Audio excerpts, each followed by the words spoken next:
Chapter 1: A Land Between Two Eternals.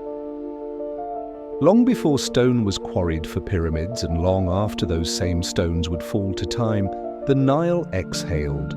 It did not rush, did not roar. It moved as if it remembered the beginning. Slow, wide, deliberate. This river was not just water. It was the breath of the land itself, as ancient as the first sunrise to warm the valley. Along its banks, life stretched outward in green ribbons, narrow and trembling. Papyrus reeds swayed in unison like priests in prayer, and herons stepped quietly as though honoring something unseen. Here, nothing grew without the Nile's permission. It flooded not with chaos, but with a rhythm older than memory, once every year, like a sacred promise. With it came silt, dark, rich and generous, soft as ash and full of life. Children in villages waited barefoot for the waters to rise. Their fathers watched the horizon for signs, a shift in the birds, a whisper in the wind. And when the river finally swelled, there was celebration, yes, but also reverence. The gods were near, because to live beside the Nile was to live by divine rhythm. The water fed your fields, washed your dead, carved your gods, and mirrored the sun. It carried fishermen out in narrow boats and brought them back with their nets, sagging and full. It ferried royalty in gilded barges and cradled the remains of farmers in their final journey. This river, calm as it seemed, ruled everything. Crops, calendars, and the order of the world itself rose and fell with its breath. Without it, Egypt was only desert, golden, cruel, endless. With it, Egypt became a spine of civilization. And so, the people listened. They knew the river spoke, not in words, but in seasons. They planted when she exhaled and prayed when she withdrew. And every year, no matter how much they had forgotten or lost, the Nile returned. Like memory, like faith, sunlight on stone. The sun over Egypt was not like the sun elsewhere. It was not gentle. It did not flirt with shadows or tuck itself behind clouds.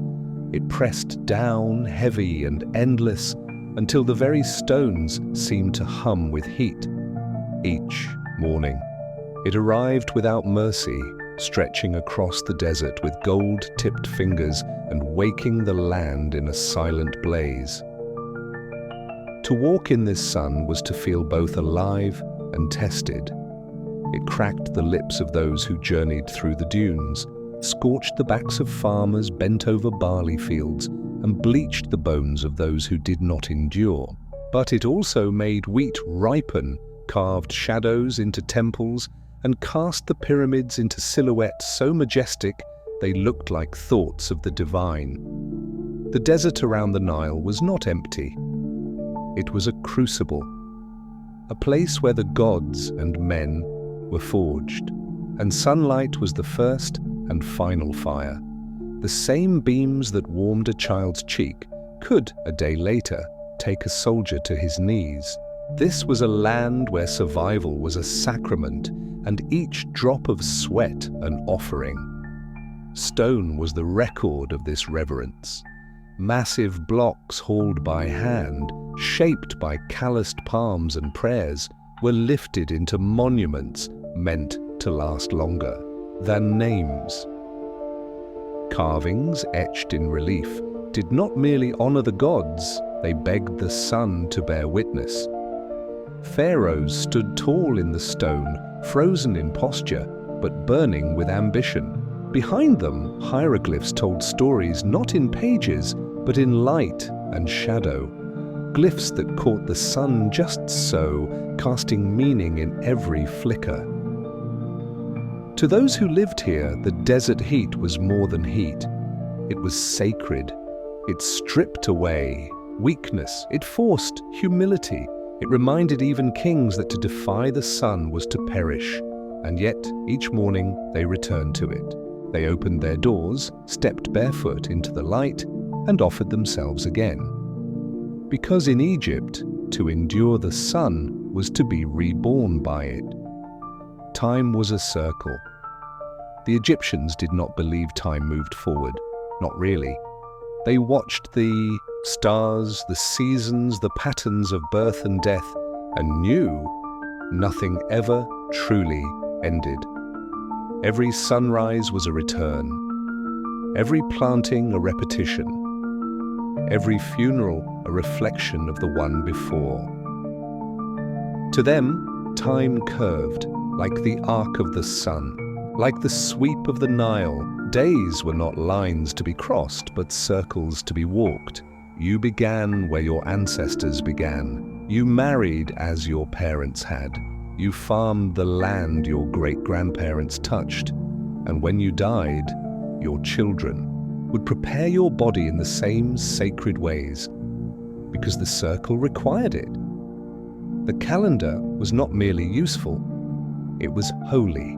3 seasons: Akhet, when the Nile flooded; Pereh, when seeds were sown; Shemu, when the harvest came. Each returned like actors in a divine play, unchanged by centuries. Temples marked the solstices with precision, born not of science, but devotion. Priests read the sky like scripture. They knew when Sirius would rise, heralding the inundation, just as it always had. Even death did not interrupt this cycle. A soul journeyed through the Duat, the night sky's underworld, facing trials that mirrored life. If one's heart balanced the feather of Ma'at, the truth, they would return.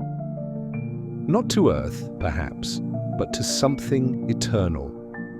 A realm where time was neither lost nor feared. In this world, memory was not nostalgia, it was navigation. To forget the past was to become lost in the present. That's why tomb walls spoke in stories, why amulets clung to mummies, why names were carved deep, deeper than the wind could erase. To be remembered was to live again. To repeat was not failure, but proof that the circle was unbroken. Dust and divinity, the sand that choked the desert wind, was the same that filled the tombs. It slipped through the streets of Thebes and gathered in the corners of workshops and temples. It stung the eyes of brickmakers and swirled behind the heels of high priests.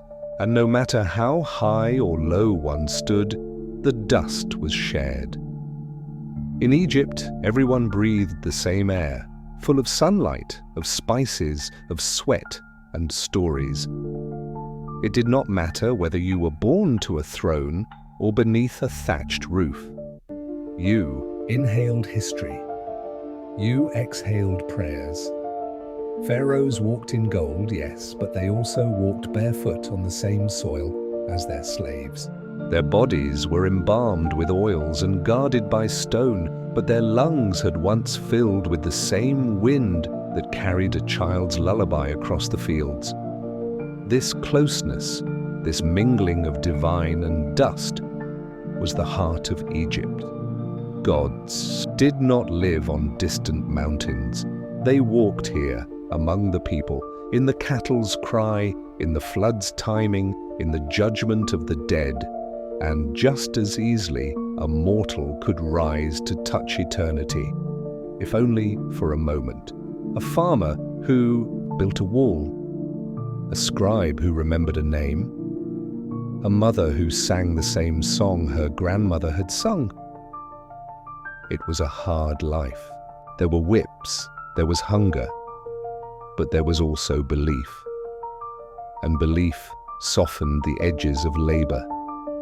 It gave meaning to sweat. It painted purpose onto the walls of every tomb, no matter how small. Because even the poor were not forgotten. Even the low were part of the order. To live in Egypt was to be seen by something greater, to struggle and still believe that the gods saw your hands, your heart, your breath, that your dust too was sacred. And when the wind rose, as it always did, it lifted that dust skyward, where it danced just for a moment in the same air that once moved through the lungs of kings. At that moment, all were equal. All were in Egypt. Egypt. Chapter 2. The Pharaoh's Shadow. In the hush of early morning, before the sun crowned the eastern hills, the palace already stirred. Priests lit incense, its smoke curling upward in silent offering. Servants swept long corridors of polished stone, heads bowed not just in labor, but in awe. For somewhere beyond those walls, the pharaoh prepared to rise. He was not a man, not entirely. Not in the eyes of those who lived beneath him. He was Ra's chosen, Horus made flesh, the bridge between dust and divinity. His breath carried the weight of law, his gaze could seal fates. To speak against him was not just disobedience, it was defiance against the order of the cosmos. In this land of sun and silence, the pharaoh stood as the center. His word moved armies, opened granaries, and reshaped temples. If he declared a wall sacred, it became so. If he demanded the river shift, men would try to carve new canals. And if he was displeased, a storm might be blamed, or a death in the village seen as divine consequence. Children grew learning his name before their own. His image, carved into temple walls, watched over their fields and their prayers. He was the sun in human form. To question him was to question the light that fed your crops, the hands that buried your dead, and so the people obeyed. They offered more than loyalty, they gave reverence. Farmers tithed their grain, craftsmen shaped their finest works, not for sale, but for royal tombs. Even silence, even submission, was a kind of prayer. But the weight of such a presence did not just shape loyalty, it shaped fear. In a land where gods walked among men, the line between worship and warning was thin, and beneath the shadow of the pharaoh, every man was smaller. Golden burdens, yet even gods carry burdens. The pharaoh rose not to the joy of power, but to the ritual of it. Each day began with ceremony. His body was washed by others, not for cleanliness, but for sanctity. His crown was placed not just on his head, but upon his soul. And each gesture, from the way he stepped to how he blinked, was watched, recorded, repeated. There were rules for speaking, rules for eating, rules for silence. The divine image had to be maintained. He could not limp, he could not weep. To show pain was to crack the illusion of the eternal. Behind him stood advisors, generals, priests, each with their own desires, each whispering agendas cloaked in incense and flattery. The pharaoh listened, judged, chose, and every decision could tilt the balance of the kingdom. A wrong appointment, a misspoken decree, could birth rebellion, or worse, displease the gods. So he wore gold, not for beauty, but for burden. Layers of necklaces, collars, robes, glittering heavy, inescapable, symbols of eternity, but also of expectation. And with each step, he carried the weight of 1,000 eyes. Eyes that watched for strength, eyes that watched for weakness. He was not alone, but he was never free. In the golden chambers where he dined, every bite was measured. In the vast courtyards where he appeared, every breath rehearsed. And though songs praised him and statues rose in his image, sleep came late and rarely easy. Because even gods are hunted by doubt, by time, by shadows too close to see. This palace and the pit outside the palace walls, the story was different, not gilded, not chanted by priests.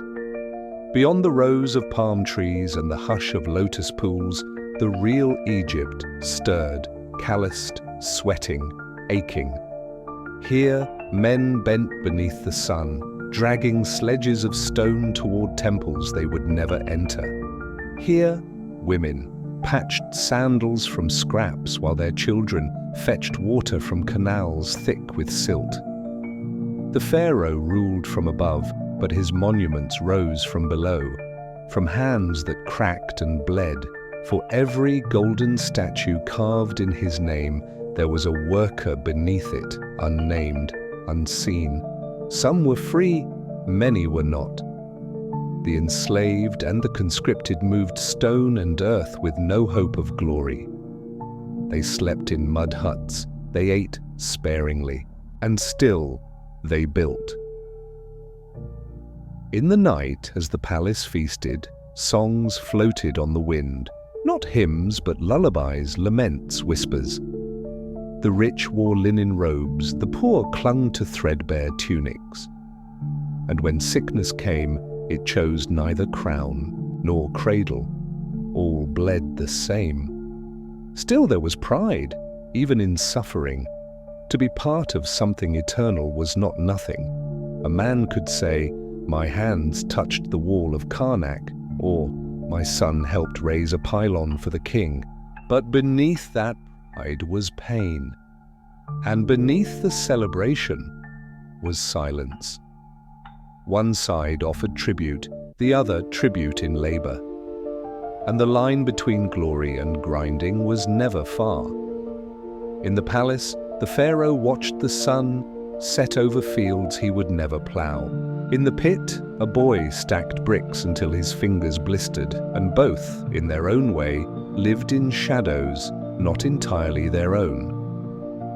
Living for death, to be pharaoh, was to live with the dead, not beside them, but for them. The moment a king took the crown, his mind turned not to rule, but to eternity.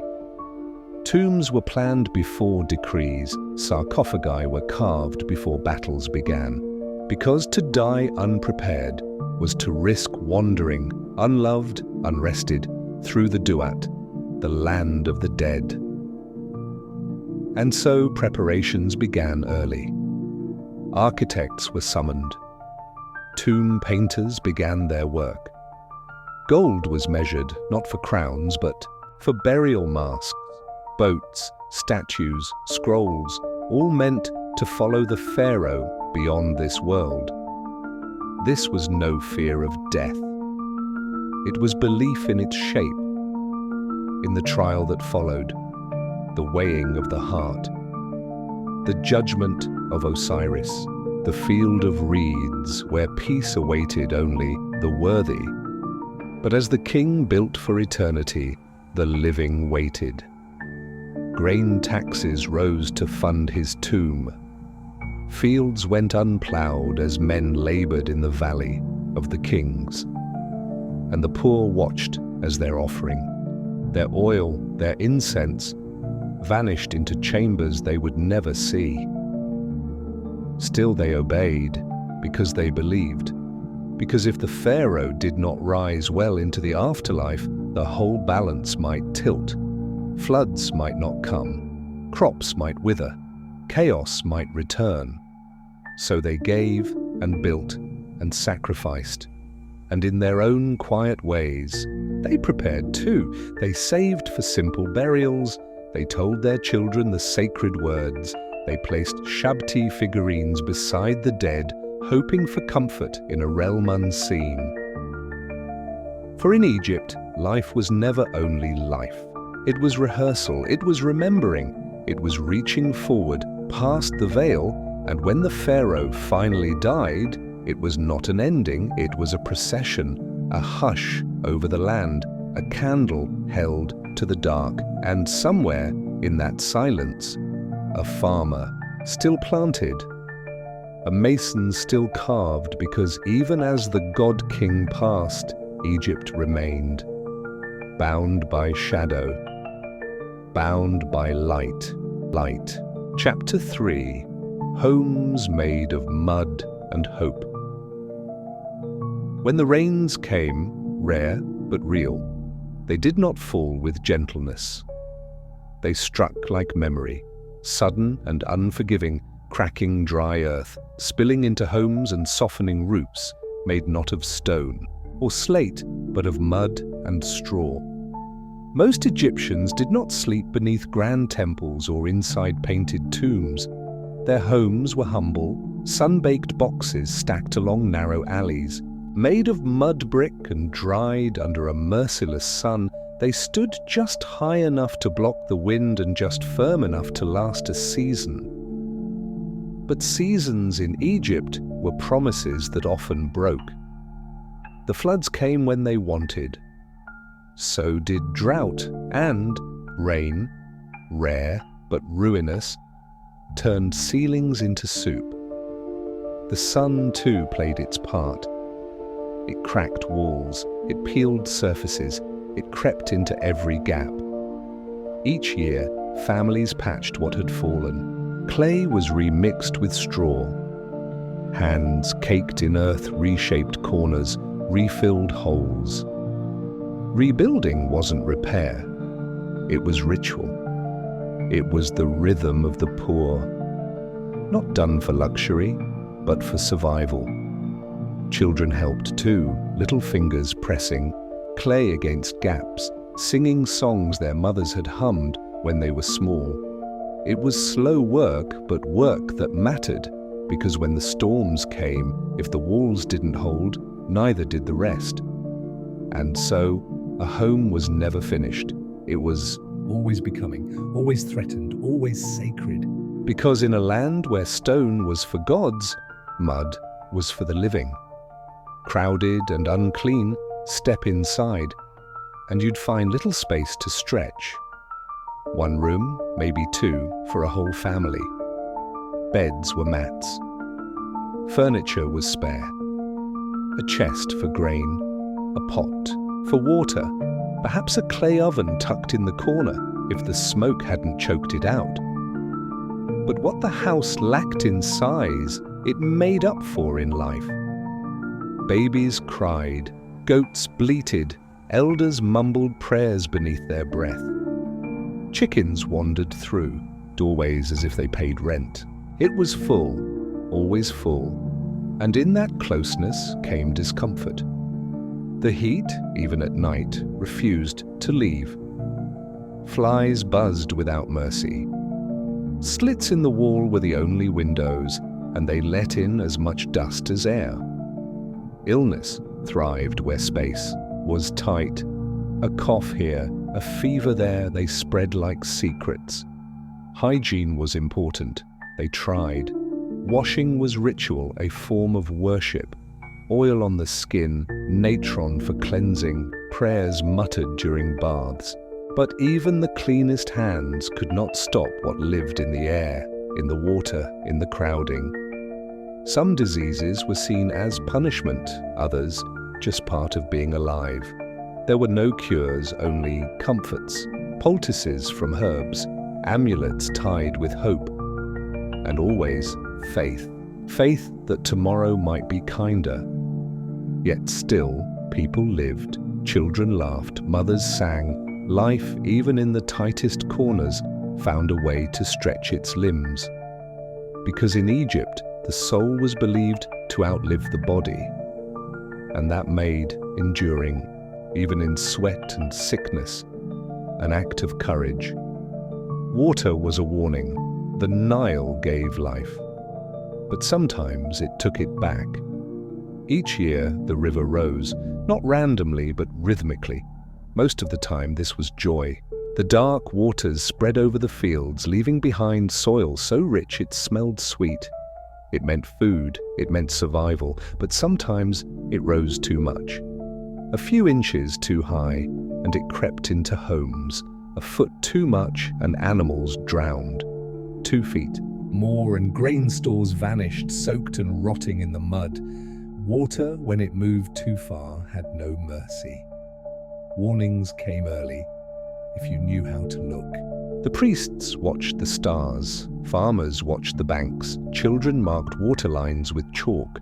Hope and fear lived side by side. Some families moved what they could, lifted jars onto shelves, tied goats to palm trunks, dug trenches to slow the tide. But the Nile did not listen. It moved with the memory of mountains far to the south, and when it came, it came. A mother might wake to water licking the threshold. A father might wade through waist-high reeds to find his son's sandals floating. And then the work began, not rebuilding, but enduring. Floods brought mosquitoes, sickness, hunger. And yet they also brought prayer, because after the worst floods came the best fields. That was the curse and gift. To love the Nile was to live with its moods. To drink from it was to risk it. And every year, the people watched, waited, and hoped that this time it would remember to be kind. Firelight and family.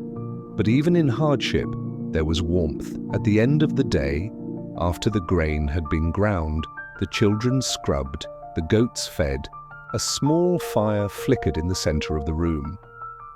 Clay lamps filled with oil cast gentle shadows. The heat from the day finally faded, and the desert cooled like a sigh. Families gathered. Grandparents told stories, not read from scrolls, but remembered from voice and rhythm. Tales of gods tricking gods, of animals that talked, of brave farmers who outwitted death. Children leaned in, wide-eyed, not just to listen, but to belong. The day's labor fell away in those moments. The flies were forgotten. So was the mud, the heat, the cracked walls. There was only light and voice and memory. Meals were modest, flatbread, lentils, maybe onions or figs if the season had been generous, but they were shared, and that made them whole. Food was not just fuel, it was thanks. Laughter softened the air. Arguments too, about goats, about rain, about neighbors. But even these faded beneath the stars, and as the lamps burned low, someone might hum a lullaby. Soft, slow, half prayer, half song. The kind of tune that wandered down from the past and still found a place to rest. In these homes, made of nothing but earth and hope, families became temples, not of stone, but of story, because even the poorest walls lit by love could outshine a palace, and that, more than brick or gold, was the reason they endured. Chapter 4. Bread, Beer, and the Bite of Hunger. In the golden stillness of early morning, the sun would rise over the Nile like a god reborn, slow, warm, and sacred. But to the farmers already at work in the fields, it did not rise for ceremony. It rose for survival. In ancient Egypt, wheat was more than food, it was power. It was the dust of kings and the currency of commoners. It poured from the granaries like coins from a vault. To possess grain was to breathe. To lack it was to suffer in silence. The land owed everything to the Nile, its moods, its mercy, its mysterious cycles. A good inundation would bless the soil with black, fertile silt, and from that dark gift would spring barley and emmer wheat, the lifeblood of the people. But even in times of plenty, the crop wasn't merely eaten. It was measured, counted, locked away, bartered. Bread was baked not only for hunger, but for taxes, for trade, for tithes to temples. Wheat became a mirror for the soul of the civilization. Stored in massive state granaries, it paid soldiers, rewarded scribes, and fed the laborers who raised the stone skeletons of eternity. It paid priests to whisper sacred words. It bought silence from the hungry. Even the dead required wheat. Tombs were stocked with loaves for the afterlife, flattened and dried, wrapped like mummies in cloth. Without wheat, a soul could not feast beyond the veil. And so each harvest was not just a moment of agricultural triumph, it was a sacred reckoning. Every stalk that rose from the earth did so under the weight of expectation. The people bowed to the grain, they whispered to it as they sowed, they wept for it when it withered, because to lose the wheat was to lose the sun itself, the rhythm, the reason, the hope. Beer for breakfast by mid-morning, the fields of Egypt grew hotter than a blacksmith's breath. The air rippled, the mud bricks baked, the people sweated, rivers into the soil that gave them life. And when they broke for their first meal, it was not with fruit or water or wine, it was with beer. Not the crisp, golden kind that clinks in glasses today, but a thick, earthy drink, gritty as sand and sour as age. It was brewed from the very bread they baked, loaves soaked, mashed, fermented. Some beers were seasoned with dates, others with herbs. Most were unfiltered, cloudy, dense, nearly chewed rather than drunk. But this beer dulled the pain. It lined the stomach, quieted the gnawing inside. It gave strength to the weak and a moment of peace to the burdened. For the farmers, the builders, the potters, and the men who chiseled gods into stone, beer was their breath between the blows. Even children drank it. It was safer than the Nile's water and more filling than porridge. It was daily life in a clay cup. And so each morning, as the heat thickened and the wind stirred dust across the courtyard floors, families would sit together in silence, sharing mugs of breaded brew. No feast, no joy, but a unity in need. To be born into labor in Egypt was to be born into beer. It wasn't luxury. It was resilience, made liquid. And as they drank, they stared at the horizon, where the temples shimmered in the heat. There, the priests drank different brews, sweeter, cleaner, served with fruit and song. The divide was ancient and unbridgeable. But for the worker and the widow, the beer in their hands was enough to forget for a moment how hungry they really were. Famine whispers, but not every year was kind. There were summers when the Nile did not swell, when the rains of Ethiopia failed to fall, when the waters trickled low and lazy, refusing to rise, refusing to flood. And then the whispers began. It started in the markets. Fewer sacks of grain, lighter baskets, rising prices, rumors. Then came the lines, the silence, the waiting. The priests warned of displeased gods. The scribes blamed foreign lands. The pharaoh offered prayers and promises, but none could coax water from the sky. When famine took hold, it did not come like a storm. It came slowly, like a thief who first watches, then waits, then steals everything while you sleep. Hunger spread its fingers through the kingdom, dry, pale, shaking. Parents offered their bread to children and drank water in its place. Some boiled reeds, some ate clay. Mothers rocked babies who no longer cried. Farmers who once harvested a dozen sacks now lifted empty hands. It wasn't just the belly that suffered, it was the heart, the dignity. Villages fell quiet. Dogs barked louder, searching for scraps. The streets of Thebes saw more shadows than footsteps. And as bellies hollowed, belief began to fade. People no longer brought offerings to the gods. What was left to give? In famine, even the sacred starved. When the grain silos echoed with emptiness, even the scribes stopped writing. For hunger is a language no ink can describe. Sacred offerings, stolen meals, yet the temples still glowed. Behind thick stone walls and towering pylons, the gods of Egypt continued to feast.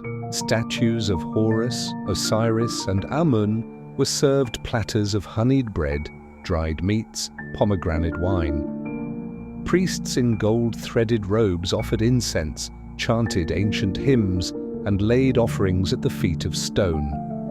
But these were not true meals.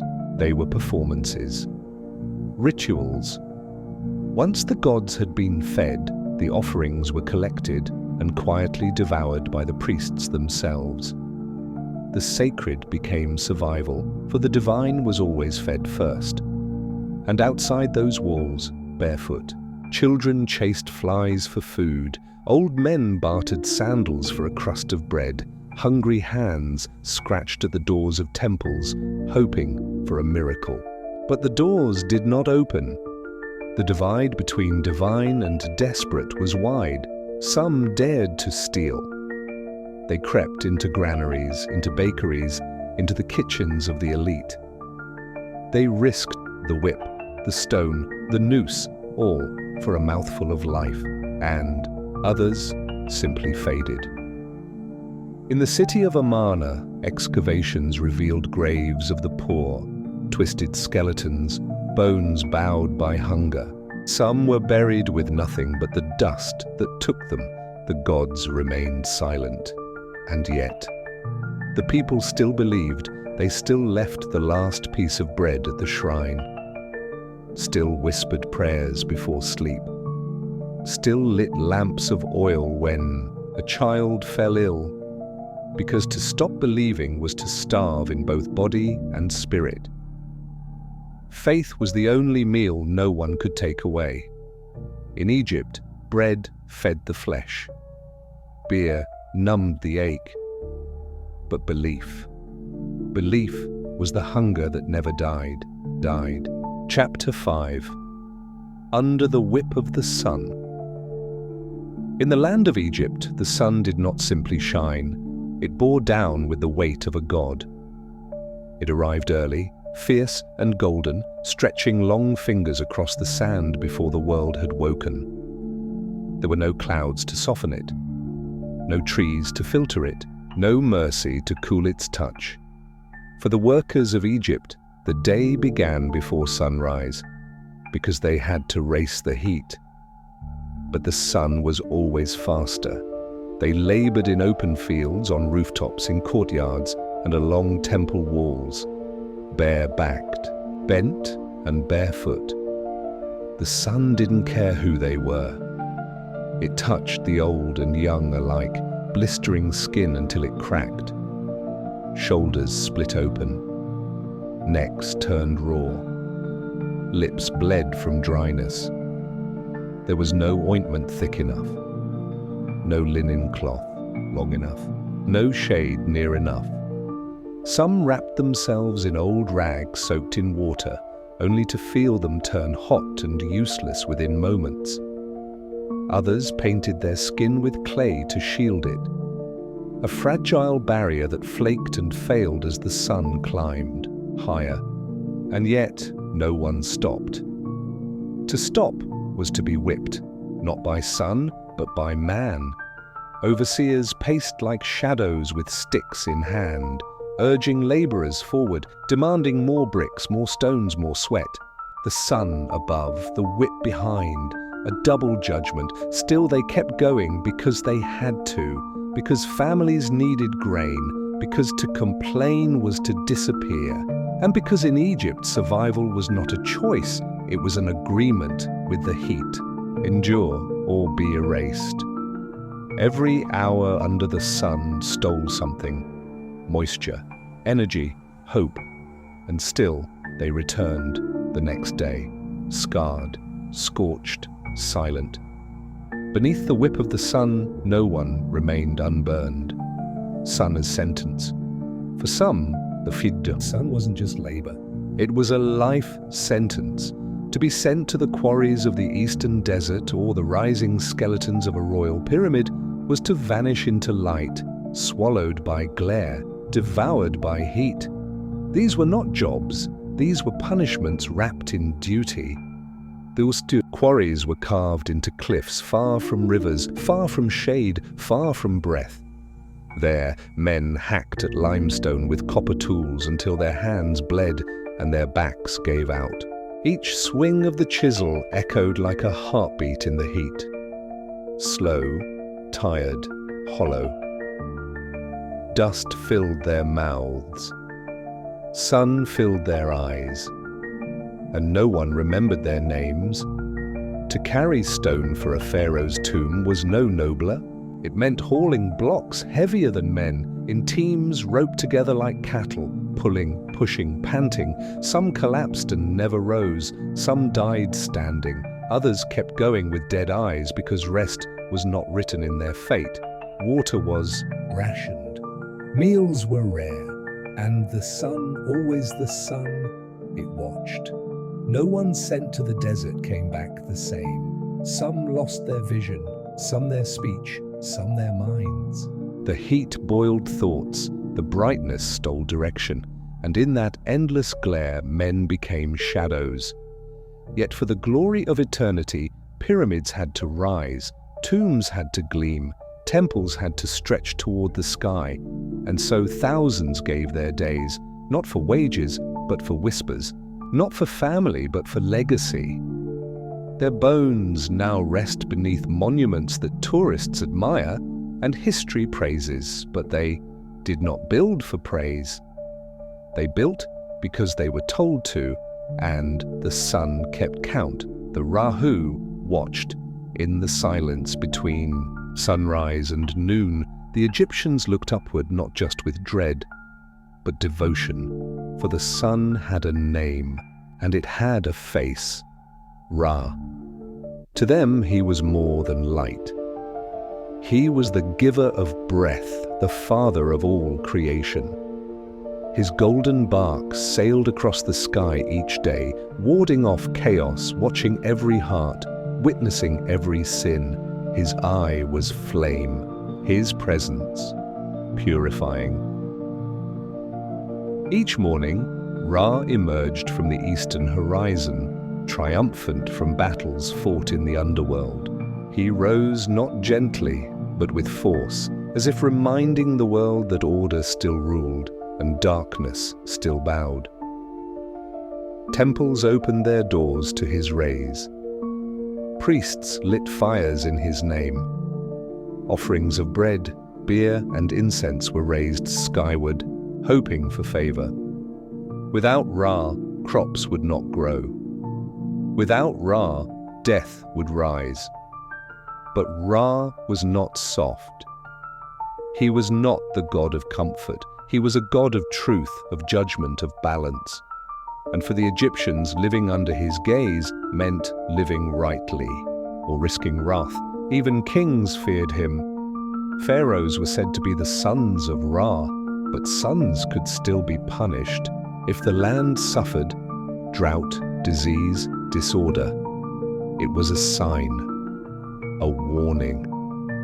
Ra had seen something he could not forgive. And so people walked carefully beneath the sun. Every action was visible, every lie, every theft, every cruelty, all bathed in light.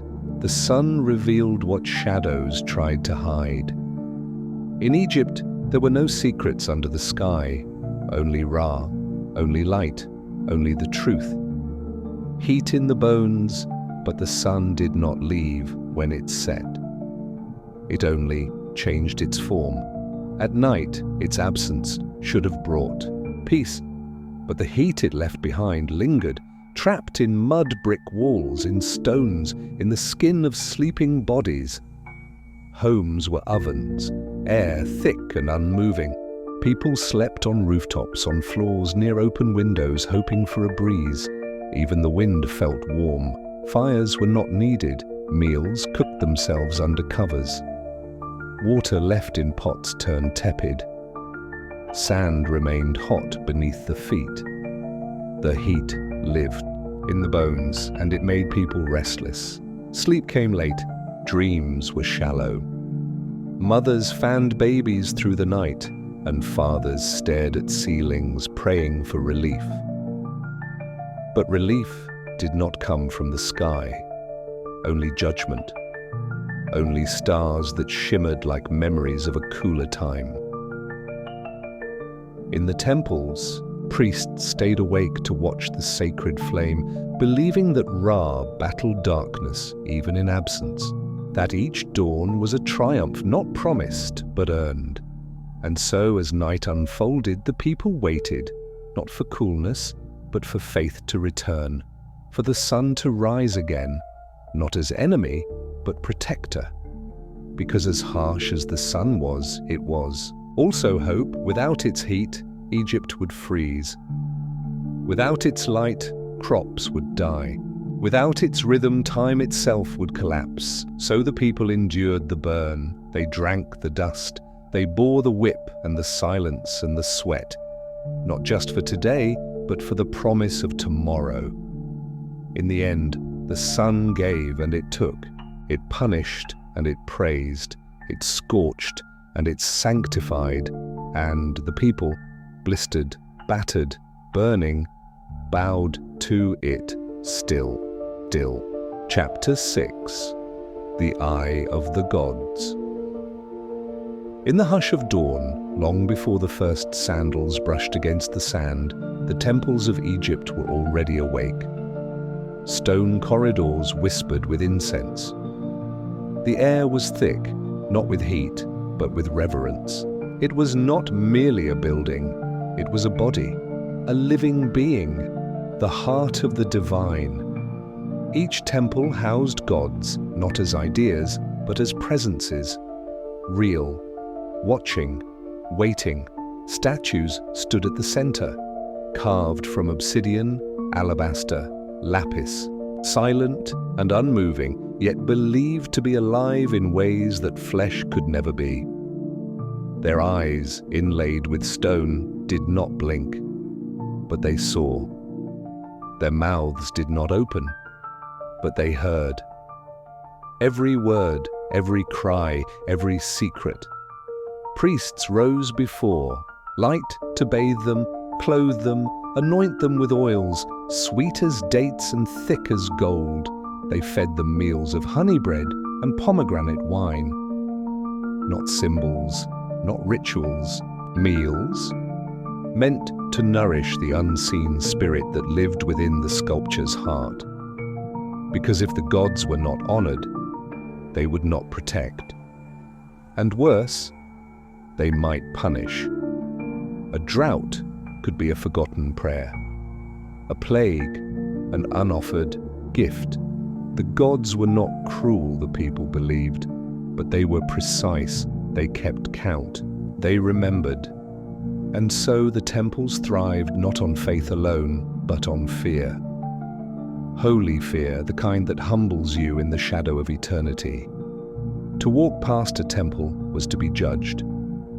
Not by men, but by beings older than memory. And the people bowed not just in ceremony, but in caution. For even silence could offend, and even a glance could be seen. They believed the gods were always listening, and that the world lived entirely under their gaze. Gods with animal faces. To understand the divine in ancient Egypt was to see beauty and terror in the same breath. For their gods did not wear crowns alone, they wore faces of beasts. Horus had the head of a falcon, sharp-eyed and regal, soaring above the world with wings spread like justice. Anubis, guardian of the dead, wore the face of a jackal, sleek and solemn, his ears raised to the silence of tombs. Bastet, the cat goddess, looked upon the world with graceful cruelty, her eyes soft as dusk and sharp as claws. There was Sobek, the crocodile god, gliding through the waters of fear. Thoth, the ibis-headed god of wisdom, with a beak for a pen and memory for scrolls. And Sekhmet, lioness of war, whose breath could scorch fields and heal wounds with the same roar. These were not mere symbols, they were truths carved into flesh and stone. Their animal forms were not decoration, mighty, they were essence. Because the Egyptians did not believe the divine had to look human. In fact, the most powerful gods looked like the wild, untamed, elemental. To wear the face of an animal was to be closer to the raw threads of creation. Their temples were filled with images, gods painted across walls, towering in reliefs, snarling in silence. Offerings were made to these faces, not with fear alone, but with awe. Children were told stories of Ra sailing through the underworld, his falcon eyes watching demons dissolve into ash. Mothers whispered to Bastet for protection against illness. Soldiers knelt before Sekhmet, asking her to guide their strength, not their death. Every god had a face, and every face had power. To meet those eyes in stone was to feel small and safe. But also, sometimes, afraid. Oracles and omens, the gods, did not speak plainly. Their voices were not heard in thunder nor in fire. They whispered in moments, in shadows, in the flutter of birds and the tremble of a candle's flame. In Egypt, everything meant something. A sneeze was not just a sneeze. It could be a warning. A lizard crossing the path was a message. A broken pot, an unfinished dream, a gust of wind that slammed a door. All were signs. All were omens. The people lived in interpretation, not paranoia, but precision. The world was a scroll, unfolding. Dreams were sacred. Each morning, men and women woke and held on to fragments of sleep. A black bird, a white road, a voice with no face. They rushed to dream readers, men trained in the language of the gods, who read meaning like farmers read sky. If a crocodile spoke in a dream, it meant power was near. If one floated downstream, it meant a loss. A serpent in the left hand meant betrayal. In the right, it meant victory. Priests consulted oracles hidden behind veils. Sacred animals were watched for days, their movements noted, their moods interpreted. A cat's stillness could halt a voyage. A sudden hiss might cancel a coronation. Even the gods' own statues gave signs. If one wept oil, the kingdom held its breath. This wasn't superstition. It was navigation. To live in Egypt was to walk through a divine conversation. Quiet, coded, constant, and to ignore it was to risk walking blindly into fate. The priests gatekeeper, but not everyone could speak to the gods. Their temples were high-walled, their rituals hidden behind columns and curtains. And those chosen to enter, to touch the sacred, to hear the voice of eternity, they were few. The priests, they were guardians of the invisible. Dressed in white linen, heads shaved, mouths washed with natron, they lived apart, pure, separate. They knew the words, the songs, the order of incense, the weight of silence. They learned how to breathe before entering a shrine, how to step, how to bow. Every movement was an offering. Only they could lift the veil before the statue. Only they could feed the god, clean the god, dress the god, and through them the people prayed. But not directly. Never directly. A farmer could leave a loaf at the temple gate. A mother could whisper her child's name into the wind. But it was the priest who carried that whisper to the altar. He was the gatekeeper. And often the gate stayed closed. It wasn't cruelty. It was distance. The gods were too vast, too bright, Too deep, most never heard a reply. Their prayers vanished into incense smoke. Their offerings vanished into temple kitchens. Their sorrows echoed in chambers they'd never enter. But still, they believed, even in silence, even in absence, because belief wasn't built on answers, it was built on presence, on the weight of something watching, on the sense that you were never fully alone. The gods did not speak to all, but they saw all, and in Egypt, that was enough. Chapter 7. Schools of Scroll and Silence. The sun had barely lifted its crown above the Nile when the first cries echoed through the temple courtyard. Not of birds or merchants, but of boys too small to disobey and too old to cry without shame. They sat on stone benches, backs straight, knees trembling, eyes heavy with sleep. In their hands, slender reed pens dipped in black ink. On their thighs, strips of papyrus smoothed by repetition. Education, in ancient Egypt, was not a gift, was a trial.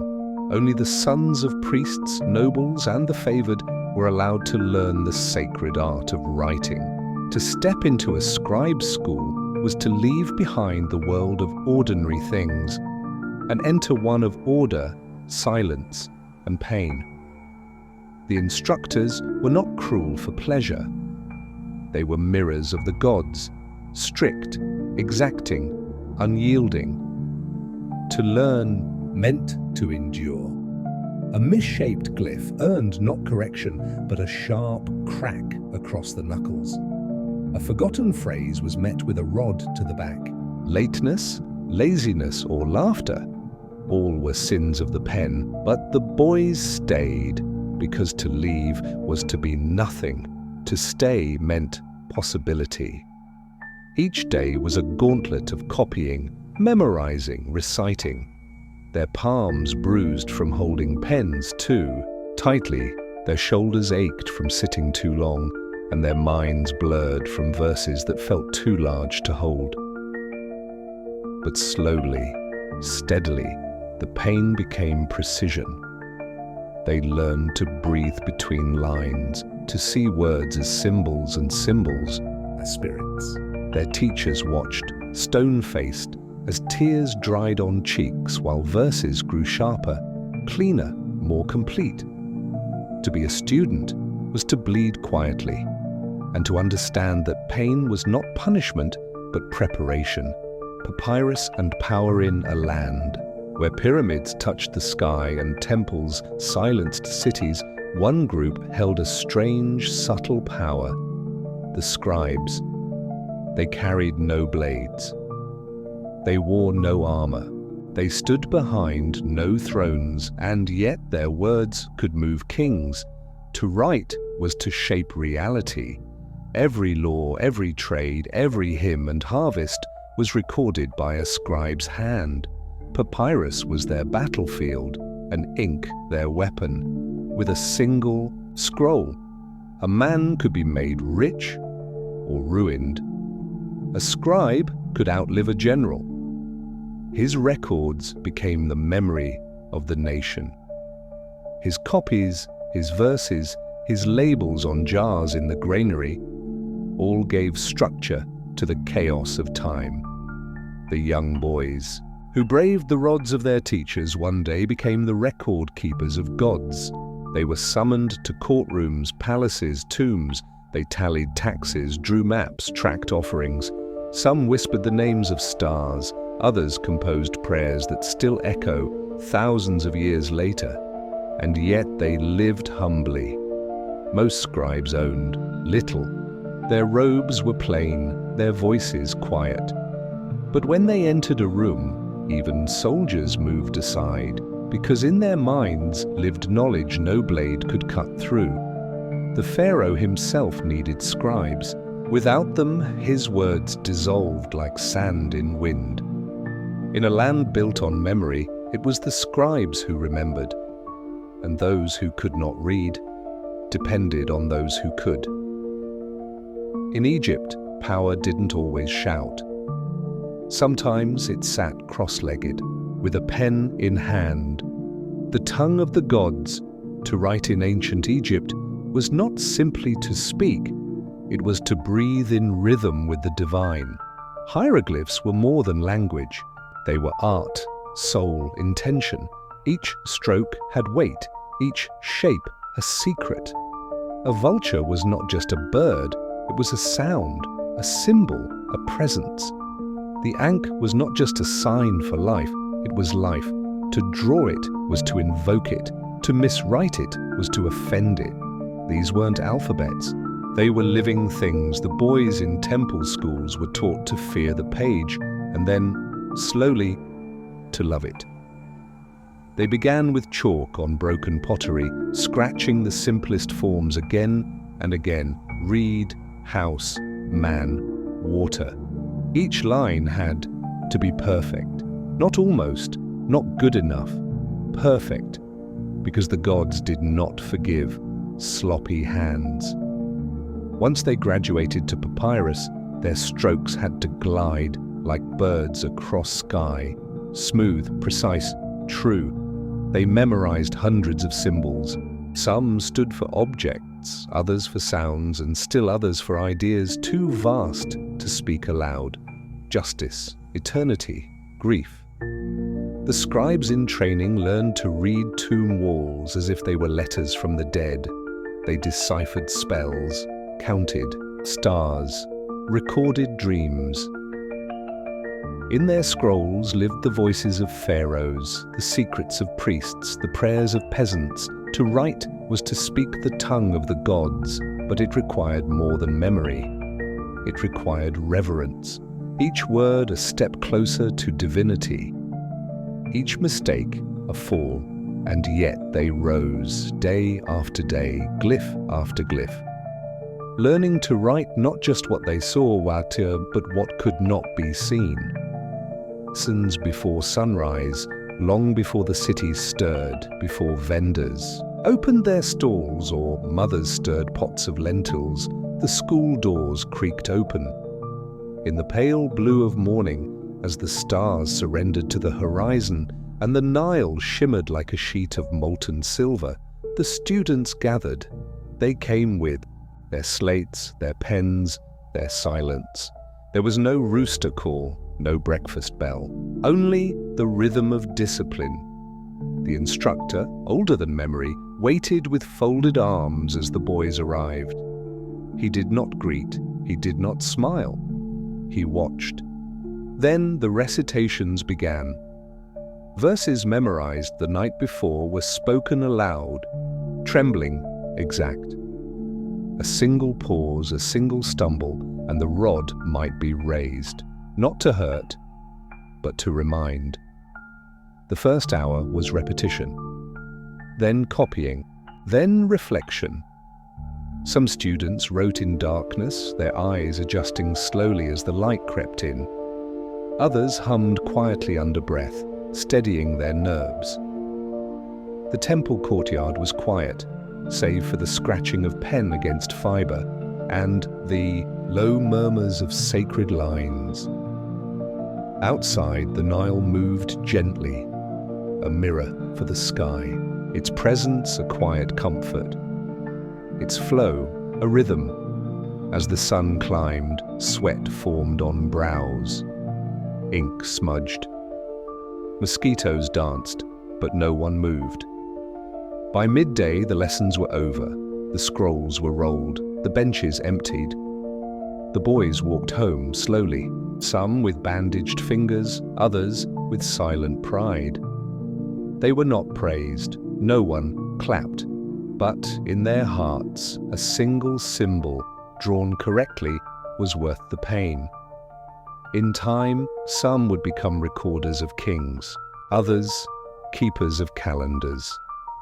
A few poets whose words would echo through stone, but all of them, before they became scribes, first became silent. Silent enough to hear the lessons between the lines. Silent enough to know that knowledge is not shouted, it is earned. Chapter 8. The weight of gold and stone. Stonecutters bled into their work. Splinters and sunstroke were the price of eternity. The desert had no pity. It offered no shade, no softness, no escape. Beneath a sky that seemed too big for anyone, man's dreams, the workers arrived before dawn, walking in silence through the cooling sands, their footprints fading as quickly as they were made. Their bodies, lean and leathered, carried more than tools. They bore the ache of generations. They were not slaves, most of them. They were farmers without crops, men whose flooded fields had left them idle during the season of inundation. The Nile, once generous, now pulled back, and in its place rose the call to build, to offer sweat instead of seed. The stonecutters stood at the edge of quarried cliffs, their eyes squinting against the first rays of sunlight. Even before the sun crowned the horizon, the heat made itself known.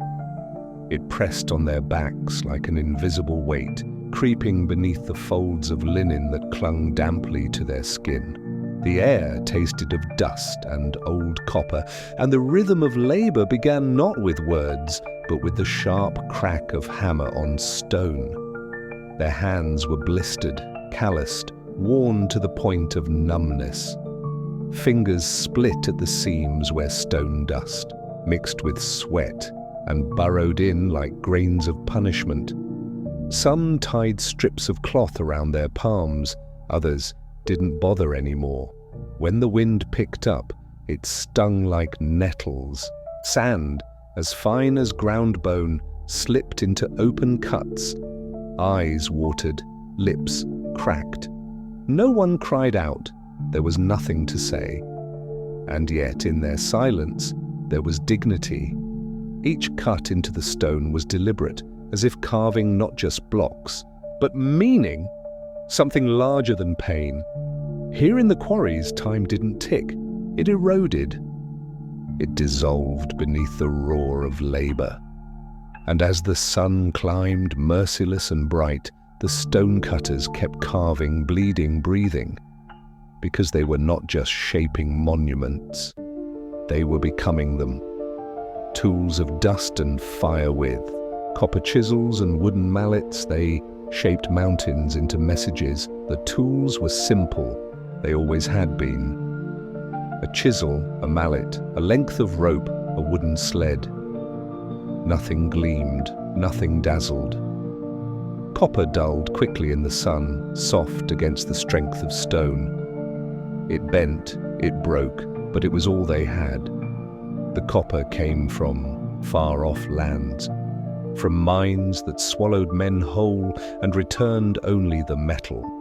The handles were carved from acacia, shaped by hands too young to know what they would one day be used for. The tools were passed down, worn smooth by decades of touch, their wooden grips dark with oil, sweat, and silence. They were not weapons, but they waged war on bedrock. To split limestone, they used fire. They packed the face of the cliff with dried brush, then set it ablaze. Flames danced in the wind like spirits released. The heat widened cracks in the stone, whispering it apart.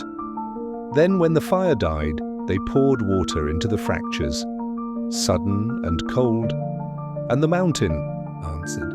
With a deep groan, it let go. Chunks broke free like teeth, and always there was the dust. It coated everything. It softened the lines of men's faces, settled in their lungs, turned their voices hoarse. When they coughed, it was with the sound of gravel. But through this dust, messages were formed, hieroglyphs traced carefully into walls, names of kings etched into permanence.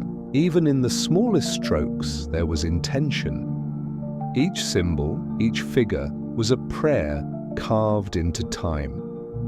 A stone wasn't just lifted, it was translated. The pharaoh's timetable pyramids had deadlines.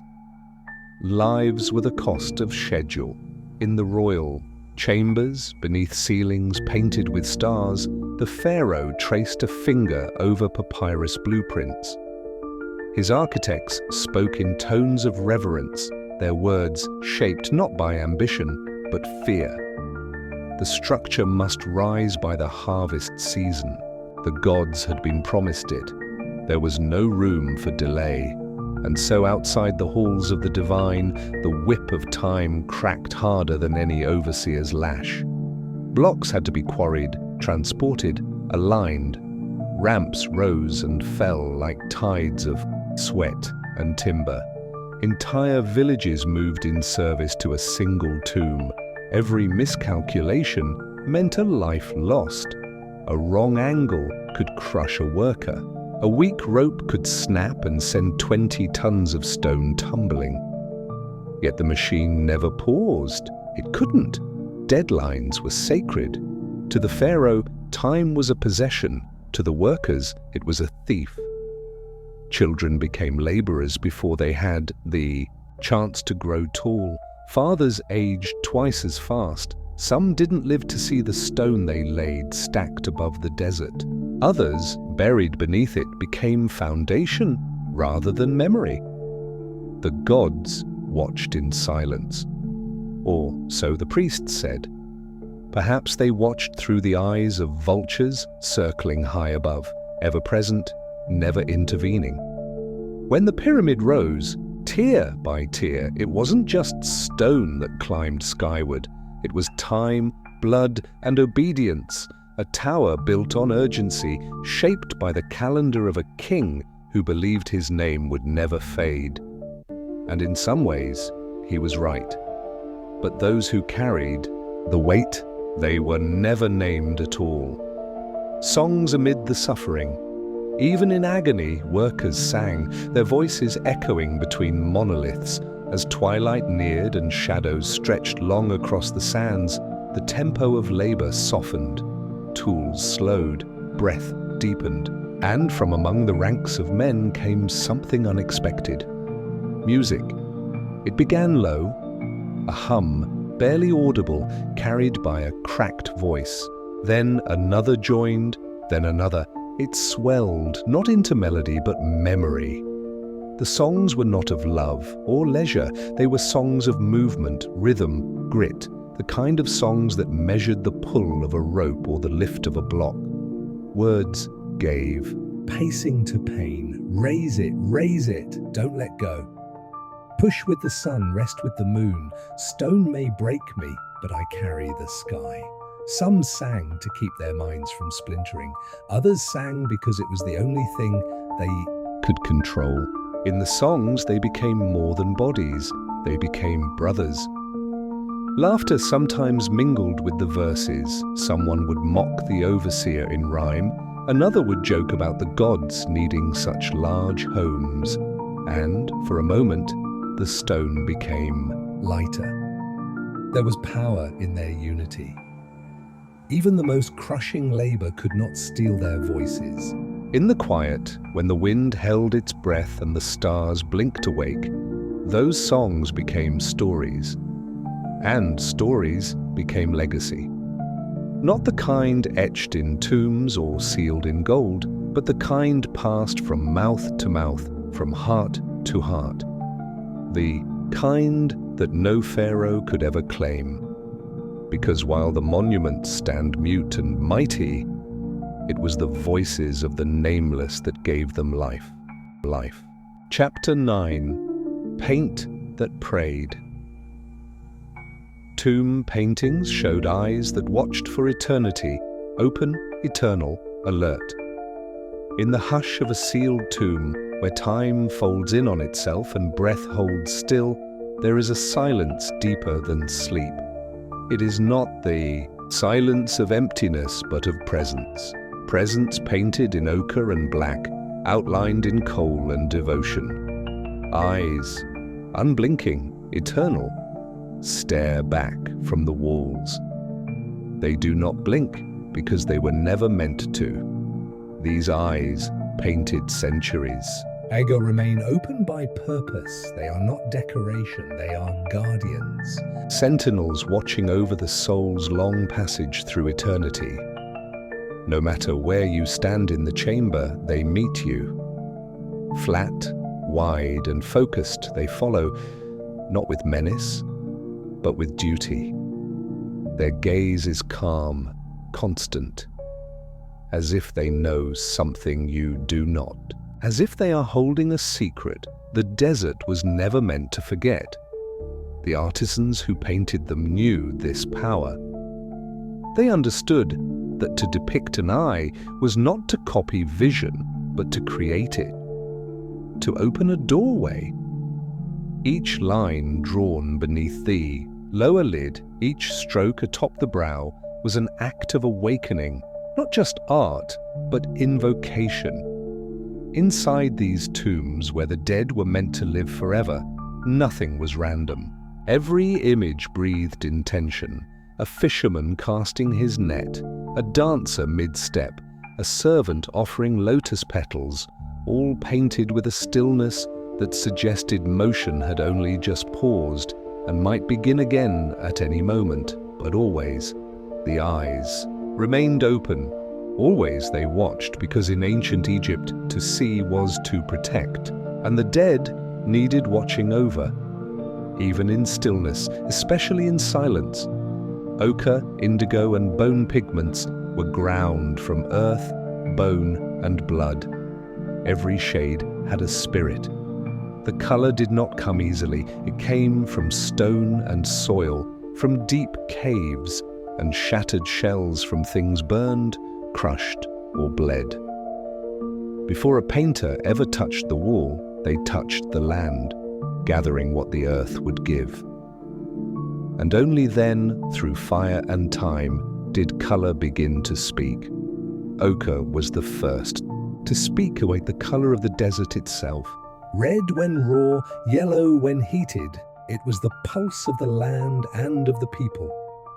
It stood for life and death, for blood and sun, for rebirth and warning. It was rubbed into the skin of the living and the walls of the dead alike. Indigo was rarer. Drawn from crushed plants and stones, it evoked the deep of night, the mystery of the Nile after dusk. To wear it, to paint with it, was to speak of royalty, of the sacred, of the unknowable sky. Then there was green, from malachite, ground into fine dust, sometimes mixed with honey. It symbolized life, growth, resurrection. Blue, too, crafted from crushed copper ores, carried the spirit of water, of protection, of rebirth. A painted sky, a god's skin, a spell against illness. White came from gypsum, from chalk, black from charcoal or the soot of burned date pits, yellow from the desert cliffs, red from the heart of the earth, and bone, yes, sometimes bone, burned white and ground to powder, mixed into pigments for purity or for remembrance. The bones of animals, perhaps, or those of offerings.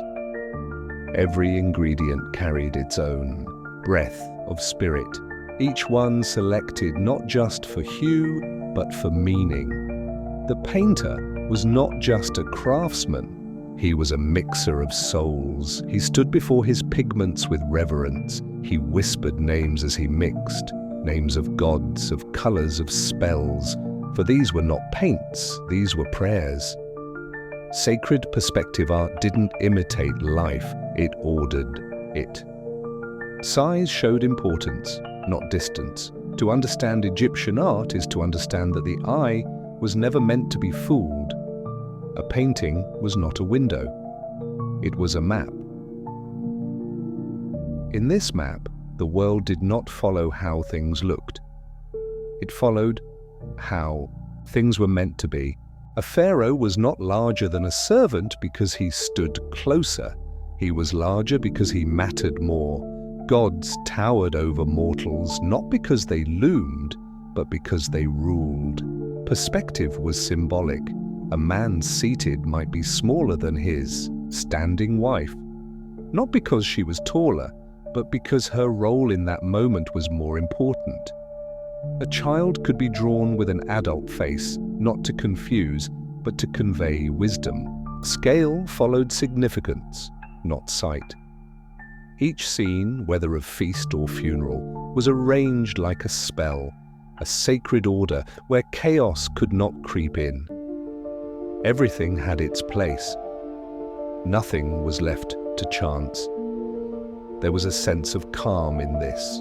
Order. A sense of safety. When chaos ruled the outside world, when crops failed or wars erupted, these painted walls remained untouched, unmoving, eternal. They showed a world as it should be. A world where bread was plentiful, where musicians played forever, where the Nile flowed gently past blooming papyrus. A world beyond hunger, beyond death, a world of balance. Ma'at, that was the word. The concept of harmony, truth, divine balance, Egyptian art did not record moments. It preserved meanings. Each figure was a sign. Each sign was a law.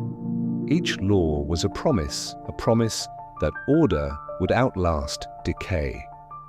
The brush as blessing, every stroke was a prayer, not to be admired, but to be obeyed.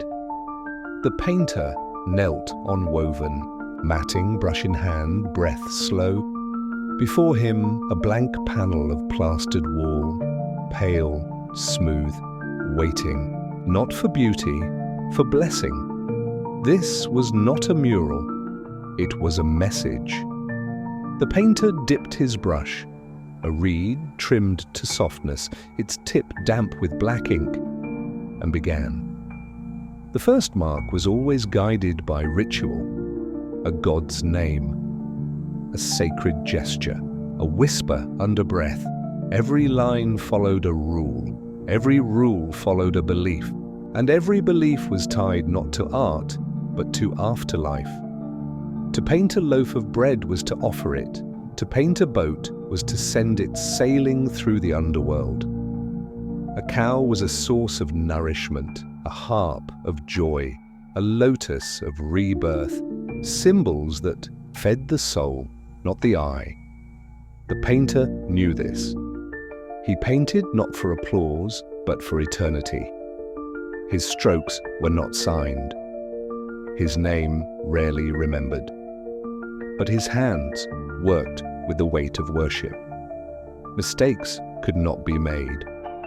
A single wrong line could misguide a spirit, could dishonor a god, could unbalance the scales of judgment. So each brushstroke was deliberate, gentle, repeated only in prayer.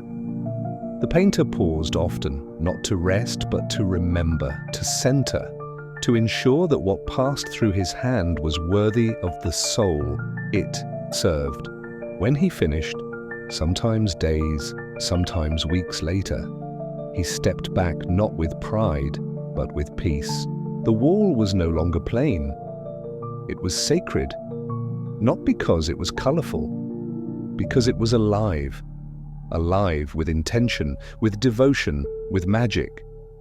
In the end, he packed away his tools in silence. His work was never about him. It was for the one who slept within and the gods who waited beyond. Beyond. Chapter 10. Tombs that breathed. Inside each tomb were bedrooms, kitchens, and prayers, all for a ghost. Beneath the burning silence of Egypt's sands, something waits. Still, sealed, watching. A tomb. From the outside, it is only stone, but step inside and the air shifts. It cools, thickens, holds its breath. Here, the world does not end. It begins again. These were not just burial places, they were homes, not for the body, for the soul. The ancient Egyptians believed that life did not stop with death. It changed addresses. The tomb became the new house where the spirit, the car, would live forever. So, like any good home, it needed rooms, and care, and present.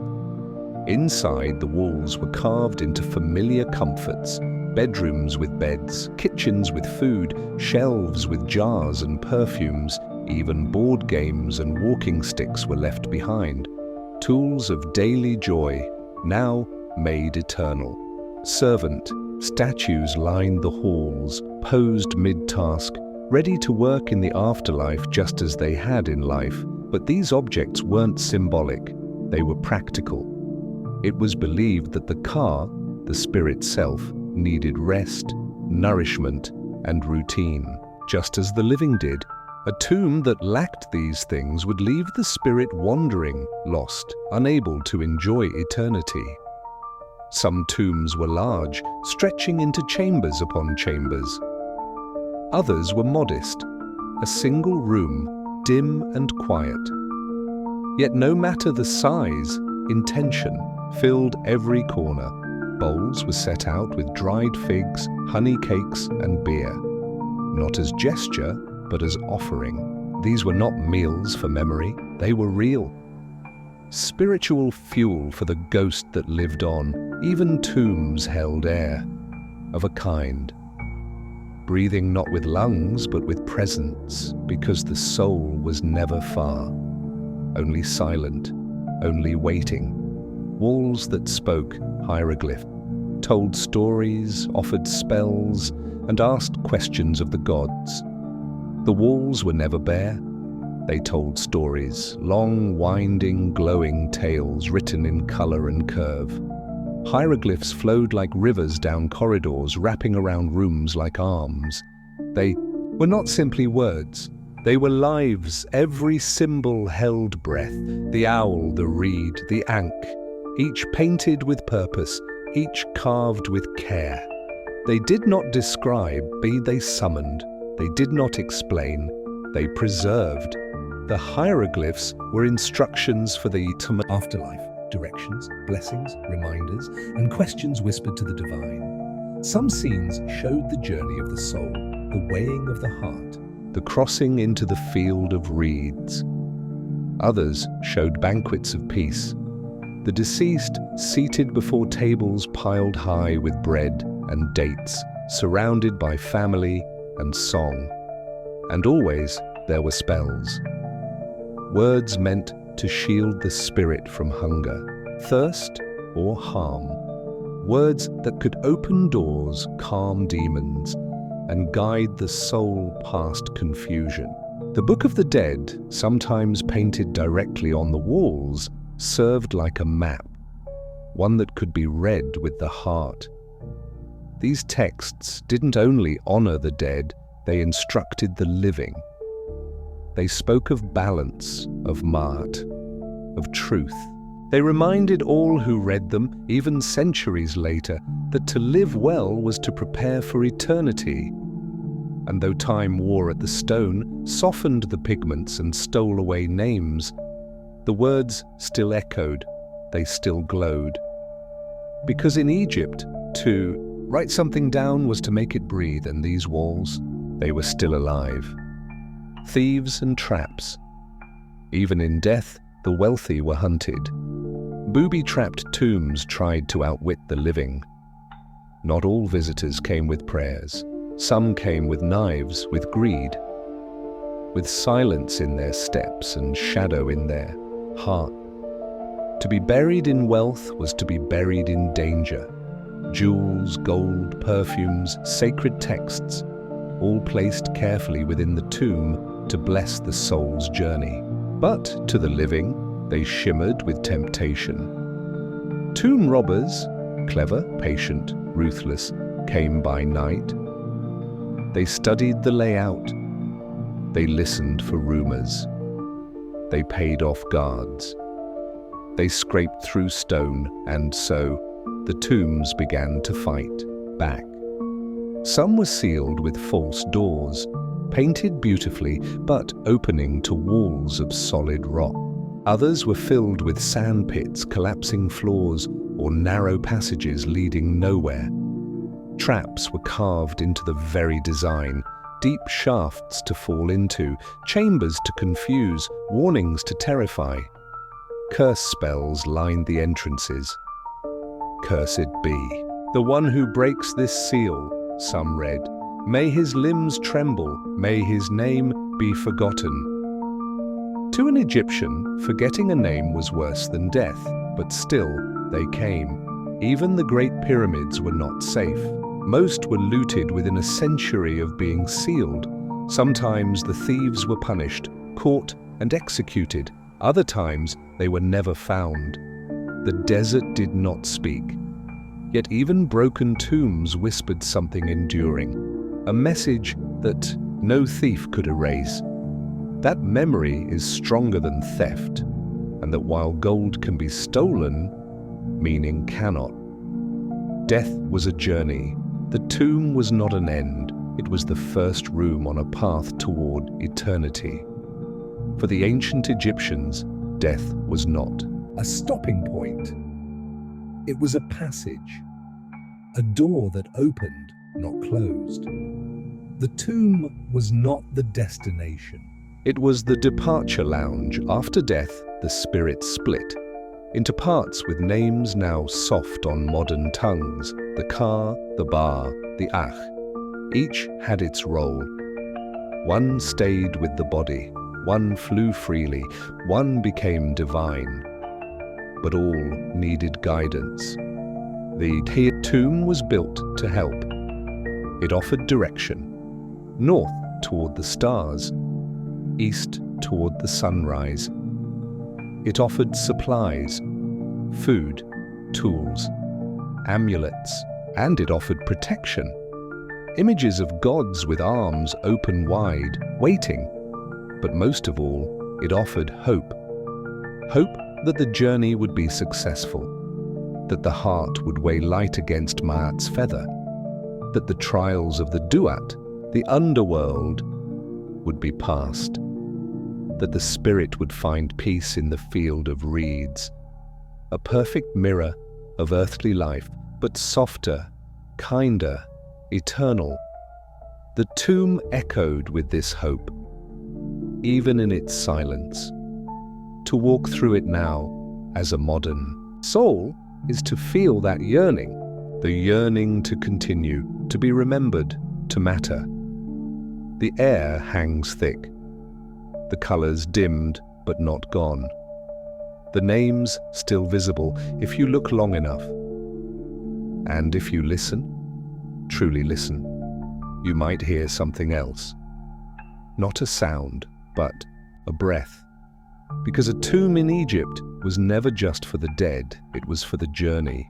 It was a place to begin again. Chapter 11. Hearts measured against feathers. Order was divine. A single injustice tipped the scales of your soul. In the cool hush of a temple deep in the desert, incense rose like memory from stone. The walls were etched with gods and stars, and at the center of it all, one truth gleamed brighter than gold.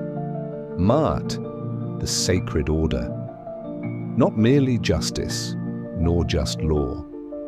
Maat was balance itself, the breath of the universe, the rhythm of the Nile. Without Maat, everything collapsed. Crops failed, families withered, and even the stars forgot their dance. To the Egyptians, the soul's journey after death was not free-flowing or gentle. It was measured, assessed, weighed against the eternal feather of Maat, not metaphorically, not symbolically, literally. A heart was placed on one side of a scale, the feather on the other, and the judgment was exact. You could not argue your case with force or with tears. You could not beg or charm your way forward.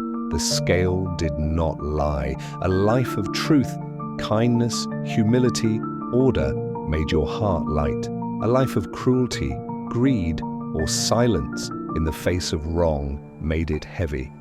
And a heavy heart could not pass through the gates of the afterlife. Children were taught this early. Before they could write their own names, they recited the laws of Ma'at.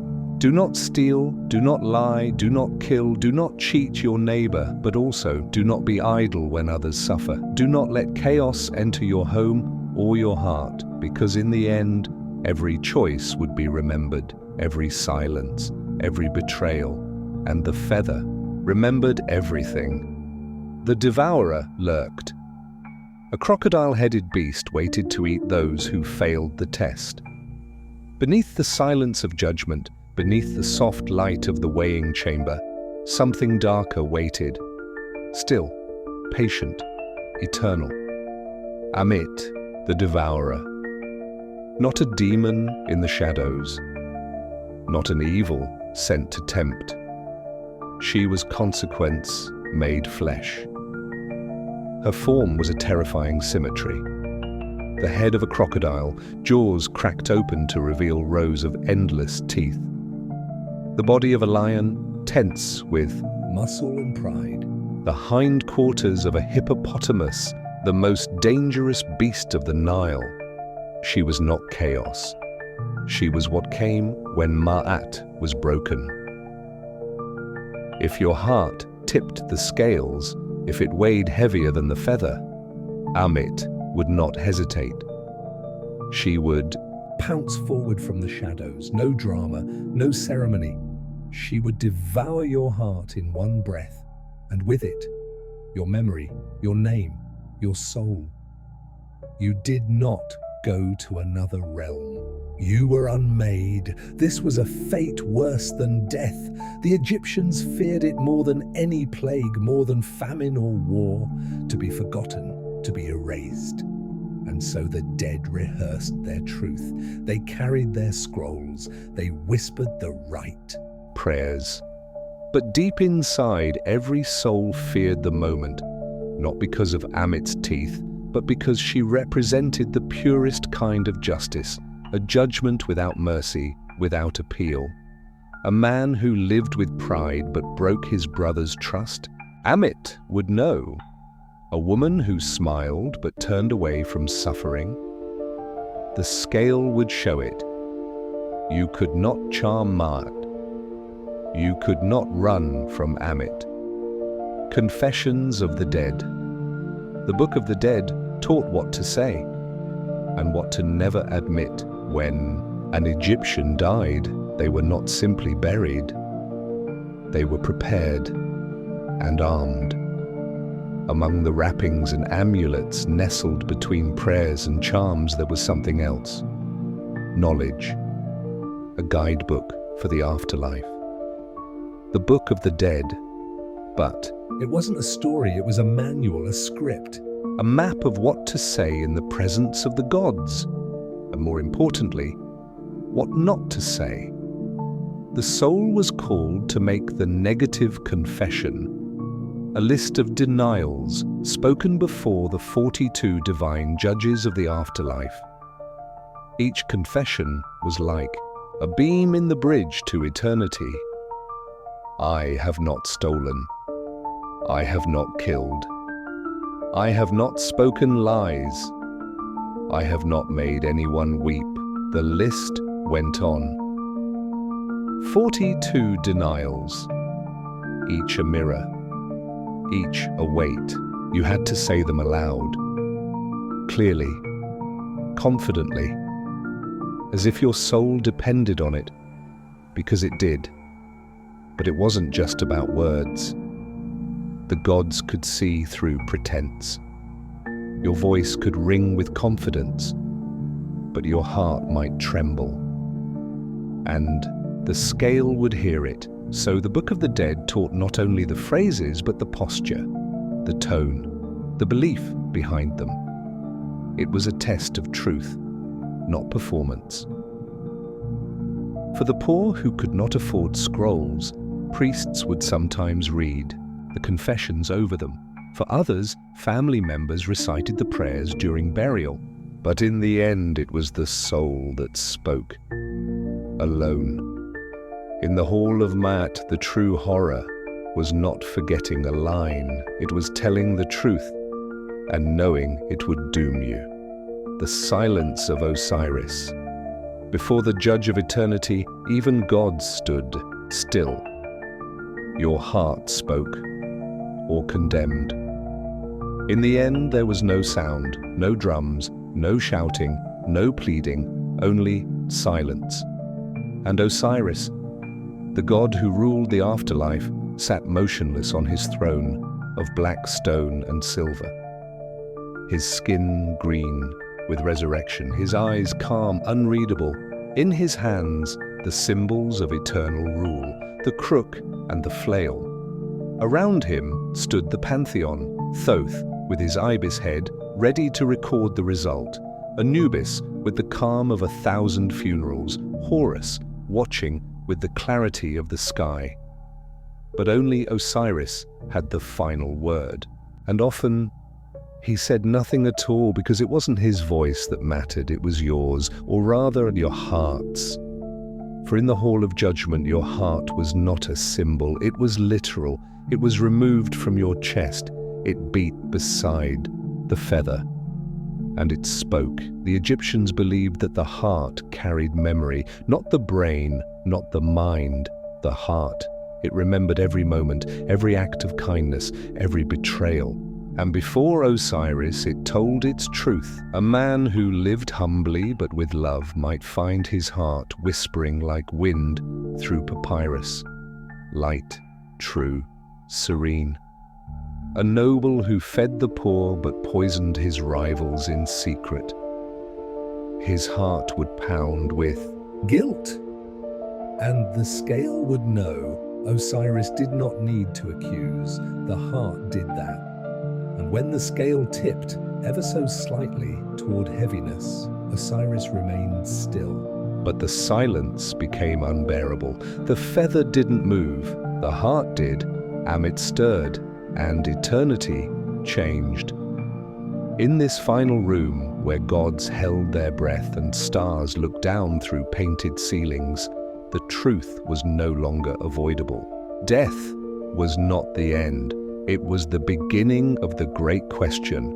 Were you in harmony with the world you left behind? And the answer came not from others, not from what was said at your funeral or written on your tomb. It came from within, from the silence between beats, from the weight of your heart. In that silence, the ancient Egyptians heard something we often forget, that justice is not thunderous, it is quiet, it is calm, and it waits forever. Forever. Chapter 12. Medicine, Magic, and Mortality. Incantations were murmured into poultices. Healing wasn't complete without divine aid. The night in ancient Egypt was often gentle.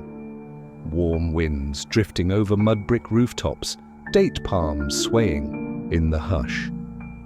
But inside the home of the sick, the air grew tight. A fever had settled over someone's child or someone's husband or someone's aging mother. The room smelled of herbs, sweat, and something less explainable: dread. By lamplight, a healer would arrive, not only with ointments but with words. Healing to the Egyptians was never just physical, it was spiritual, cosmic. A disease could be soothed with a poultice, but it was the spell whispered into that poultice that gave it power. The sick were not alone. They were watched over by gods, Thoth, Isis, Sekhmet. And the healer's chants were not random. They were exact, memorized, passed down like holy scripture. Sometimes they mimicked myths. As Horus was healed by Isis, so too shall this fever leave the body. Words had weight. Words could move unseen forces. A mixture of date wine, crushed lotus, and resin might be spread across the skin. But the healing only began once the incantation was spoken. The healer would touch the forehead of the fevered, recite the spell 3 times, and ask the sickness to leave, not just the body but the soul. They believed fevers could come from broken oaths, from jealous glances, from gods angered by forgotten offerings. So medicine was never just about the body, it was about setting the world right again. One spell, one heartbeat, one whispered prayer at a time. Blades and beeswax doctors used honey for wounds, surgery for tumors, and prayers for everything else. Not all healers worked by lamplight. Some operated beneath the harsh light of the midday sun, where wounds were deep and time was short. These were the SWNW, the physicians, trained in temples, armed with scrolls, sharp knives, and, above all, knowledge. But even the most learned physician did not work without faith. Honey was their most sacred tool, golden, antibacterial, and kissed by Ra himself. It was placed over wounds to cleanse them. Soldiers returning from battle were wrapped in linen soaked with honey to ward off infection and soothe the skin. It worked, even by today's science, but to them it was also sacred. Sweetness was life. Rot was death. When tumors appeared beneath the skin, swelling without reason, there were physicians brave enough to cut. Bronze blades, sharpened to a shine, would open the body. They had no anesthetic, only prayers. The patient bit wood or leather. Was inevitable. Silence was not. Some screamed, some wept. Others whispered spells themselves, praying to Thoth to guide the blade. Doctors documented their cases on papyrus. The Edwin Smith papyrus, still studied today, reads like the world's first trauma manual. It tells of fractures, wounds, dislocations. Some treatments were bold, others humble. Do nothing, it would sometimes advise. Now, for the patient is lost. Even then, they knew their limits. And when those limits were reached, when the bleeding wouldn't stop, when the fever rose again, they lit incense. They prayed. They handed the patient back to the gods, because even a skilled hand could only do so much. The rest was up to fate. Curses in the blood, evil spirits were blamed for illness, and sometimes for cures. A boy falls sick. His limbs tremble, his skin burns. His mother watches, powerless, as his eyes drift in and out of focus. She has seen this before, but not from nature or from envy. Somewhere, someone has cast a curse. The illness is not of this world. This is how many Egyptians understood disease. They did not see cells or germs. They saw forces, spirits, curses. A bad word said behind closed doors. A neighbor jealous of their crops. A god slighted during festival. And once this darkness entered the blood, it spread like smoke. But if evil spirits could harm, they could also be cast out. Priests of Sekhmet, goddess of healing and vengeance, were trained not only in medicine, but in exorcism. A diagnosis was not complete until the spiritual root was found. Perhaps it was a Heka, a magic knot, or a demon of the south wind. Each had its name, each had its cure. To treat a spirit illness, healers would create amulets, small pieces of stone or faience, carved with protective spells. Some were worn around the neck, others were buried beneath beds. In extreme cases, a figurine of the offending demon might be crushed, burned, or drowned in Nile water. Symbolic destruction to break the power of the curse. It wasn't foolishness, it was fear and hope. The belief that pain had a reason, that nothing was random, that even in sickness there was order to the universe, and when a child opened their eyes again, when the fever broke, when the cough faded, the family didn't just thank the healer, they thanked the gods, the spell, the amulet hidden beneath the bed, because sometimes it worked. and that was enough. Birth was a battlefield. Mothers risked death for life. Childbirth was one of Egypt's deadliest rites. If there was one place where medicine and magic were not separate, it was the birthing room. It was not a room at all, but often a corner of the home. A mat laid on cool tiles, a clay pot of warm water, a midwife kneeling, and beside her a statue of Taweret, the goddess with the head of a hippopotamus and the belly of a pregnant woman. She guarded the mother.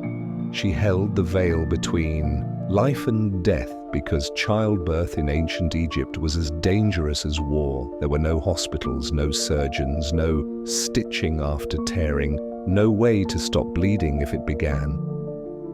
Every birth was a quiet gamble, and yet it was sacred. Women knelt on birthing bricks engraved with spells. They were told to breathe in the scent of lotus, to hold the hands of their sisters. Sometimes music played softly, a sistrum shaken to ward off evil. The midwife would guide the baby into the world with both skill and prayer. She knew the signs. She had seen births go well and seen them go wrong. She carried not only towels and oil, but fear. Many women did not survive. Hemorrhage, infection, exhaustion, the list was long. And when a birth claimed the life of a mother, the house was filled not only with grief, but confusion. How could something so holy, so beautiful, be so cruel? The Egyptians answered with reverence. They believed those who died in childbirth were chosen by the gods. They were mourned, yes, but also honored. Because to bring life into the world, and to die doing it, was to touch the boundary of mortality itself. And those who lived, mother and child, were reborn. Not just into family, but into myth. In ancient Egypt, sickness and healing were never simple. They belonged to both earth and sky. A fever could be cured by honey, or haunted by spirits. A tumor could be cut away, or left as a divine punishment. And every mother who knelt to give birth did so with a prayer on her lips and death, watching quietly from the corner. They lived in a world where the heart and the gods, the herbs and the hymns all worked together. To be sick in that world was to be vulnerable. To be healed was to be grateful, and to live at all for another. Day beneath the sun, it was never taken for granted. Chapter 13. Festivals of Fire and Fragrance. Scent was sacred. Frankincense and myrrh rose to the heavens in prayer. In the early morning, before the heat set in, the temples of Egypt awakened with a hush. Not loud, but living. Incense had already begun to curl through the air, trailing from golden bowls held by robed priests. The scent was thick, sweet, and warm, a mixture of frankincense, myrrh, and kaifi, ground and prepared with ritual care. This was no casual aroma, it was a ladder to the divine. The Egyptians believed that the gods had senses like people. They saw, they heard, and they smelled. To reach them, one did not shout, one offered perfume. Scent could cross boundaries that voices could not. The smoke of incense was more than fragrance. It was a message floating upward, seeking the sky. Every offering began with scent. Before food was placed before the gods, before hymns were sung, incense was burned. The temple doors opened and sunlight streamed in, a beam of gold meeting a cloud of spice. This was how gods were invited into their homes. Even the poorest homes tried to burn herbs during festival days. Bundles of juniper, resin from acacia, crushed cinnamon when it could be afforded. It was not just for the gods, it changed the space. It shifted the air. It reminded every soul who breathed it that the day was not ordinary. In a land where death was studied, sculpted, and spoken of daily, joy needed its own ceremony. And joy in Egypt always began with fragrance, a quiet offering that said, "We are still here, still breathing, still thankful." Boats of the gods. Deities traveled in golden barges accompanied by music and dance. By midday, the hush gave way to motion. In temple courtyards, people gathered, not to pray, but to follow. The god was going outside. Inside the sanctuary, priests lifted the sacred image, often small, wrapped in cloth and gold. It was placed in a shrine, then lifted onto a sacred boat, its hull carved like reeds, its shape long and noble, the boat of the gods. These boats were not metaphors, they were real, built with care, stored in sanctuaries, carried on shoulders by dozens of men. At great festivals, the boat was floated on the Nile. Other times, it was paraded through the streets. Either way, the people followed, dancing, singing, clapping, weeping. Each god had a route. Hathor traveled from Dendera to meet her lover Horus at Edfu. Amun sailed from Karnak once a year, hidden in veils, adored by thousands. The streets became sacred rivers. Each turn held a story. Each step retraced myth. Musicians led the way, harpists, flutists, and women with sistrums that jingled like morning dew. Dancers followed, their feet soft against sand, their wrists painted with lotus. Children clapped along, elders bowed their heads, even animals seemed to pause as the god passed by. And always the scent of incense followed, still rising, still speaking. For the gods, this was not just spectacle. It was return. To move among the people was to reawaken the world.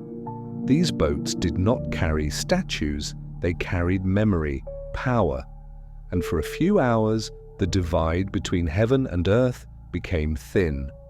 Thin enough that even the poor could feel divine. Drums.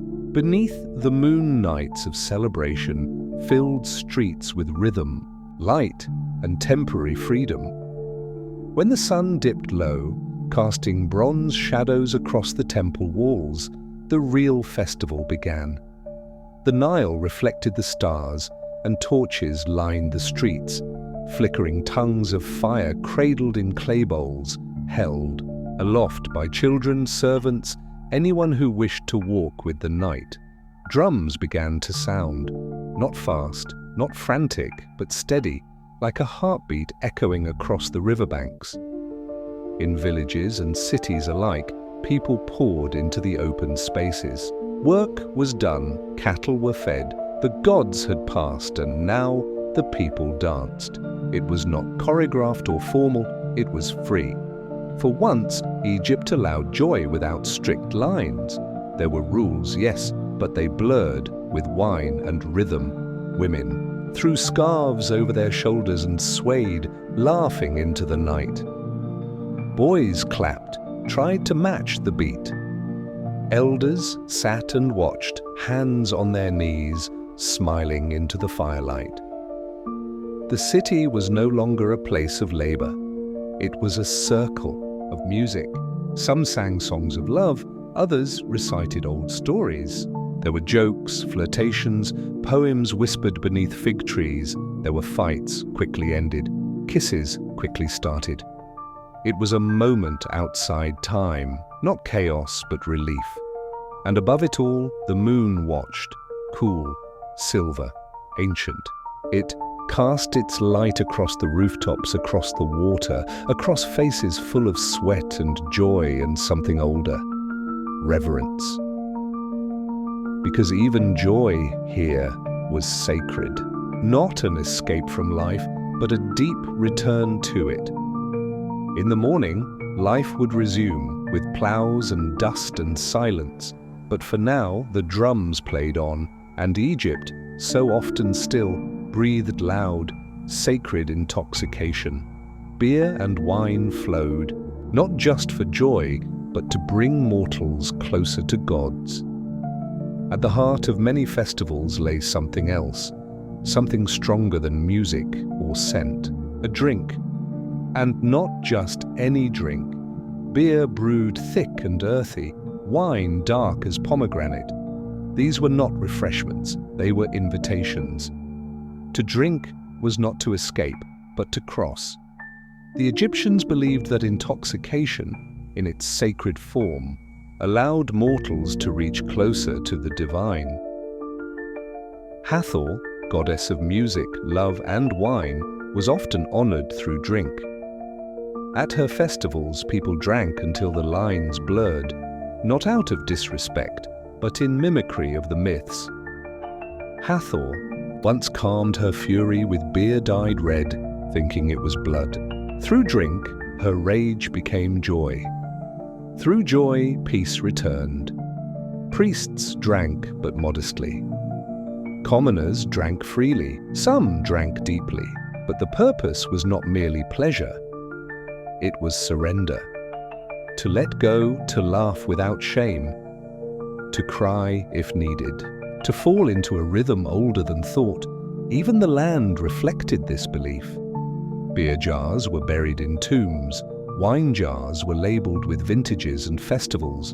In the next world, it was assumed there would be celebrations, and you must not arrive empty-handed.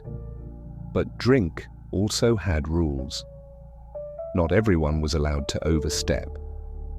There were boundaries, and those who crossed them risked not divine joy, but divine judgment. Still in the soft hush before dawn, when the stars faded and only the Nile still shimmered, there was often one cup left, half full, warm in the palm of a weary hand, a final sip, a final toast, to the gods, to the night, to the beautiful, brief, blessed chaos of being alive. In Egypt, even joy was sacred. Perfume was prayer. Music was myth retold through motion. Drink was ritual, not release. Every celebration, loud or quiet, vast or intimate, was a carefully carved bridge between the mortal and the divine.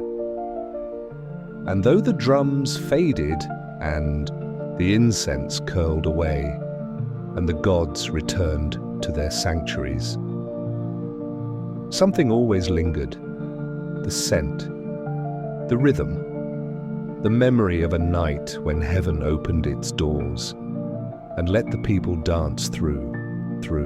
Chapter 14: Women of Power and Silence. Behind every ruler was a woman who shaped him, gently or ruthlessly.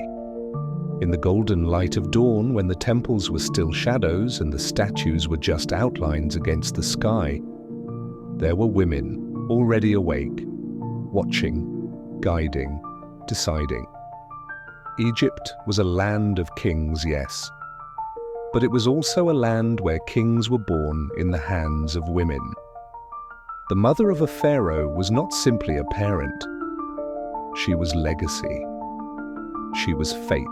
Her blood, her alliances, her whispers shaped thrones before her sons ever held the crook and flail. In some tombs, her name was etched beside the kings. In others, it was hidden behind titles like God's Mother, King's Beloved, or She Who Bore the Lord of the Two Lands. Titles soft as silk but strong as stone. Some ruled through tenderness.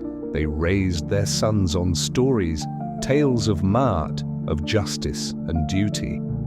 They sat beside tutors and nodded in approval. They taught restraint with a glance and patience, with silence. Others ruled with steel behind their eyes. Some mothers saw their sons as tools, as weapons, as continuations of their will. Letters from court scribes speak of queens who silenced dissent, arranged assassinations, and held councils behind veils. Tie, the mother of Akhenaten, was called divine while still alive. Her presence shaped a religion. Amos Nefertari became a goddess in death. Hatshepsut ruled as a king in her own right, because no son stood beside her. Even when their names faded, their fingerprints remained, on treaties, on temples, on crowns.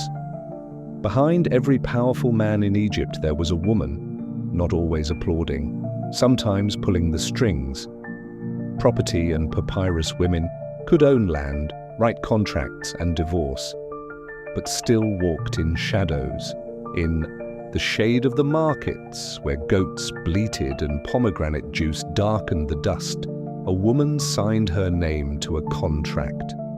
She was not royal, she was not rich, but she was free, in a way the world would not see again for thousands of years.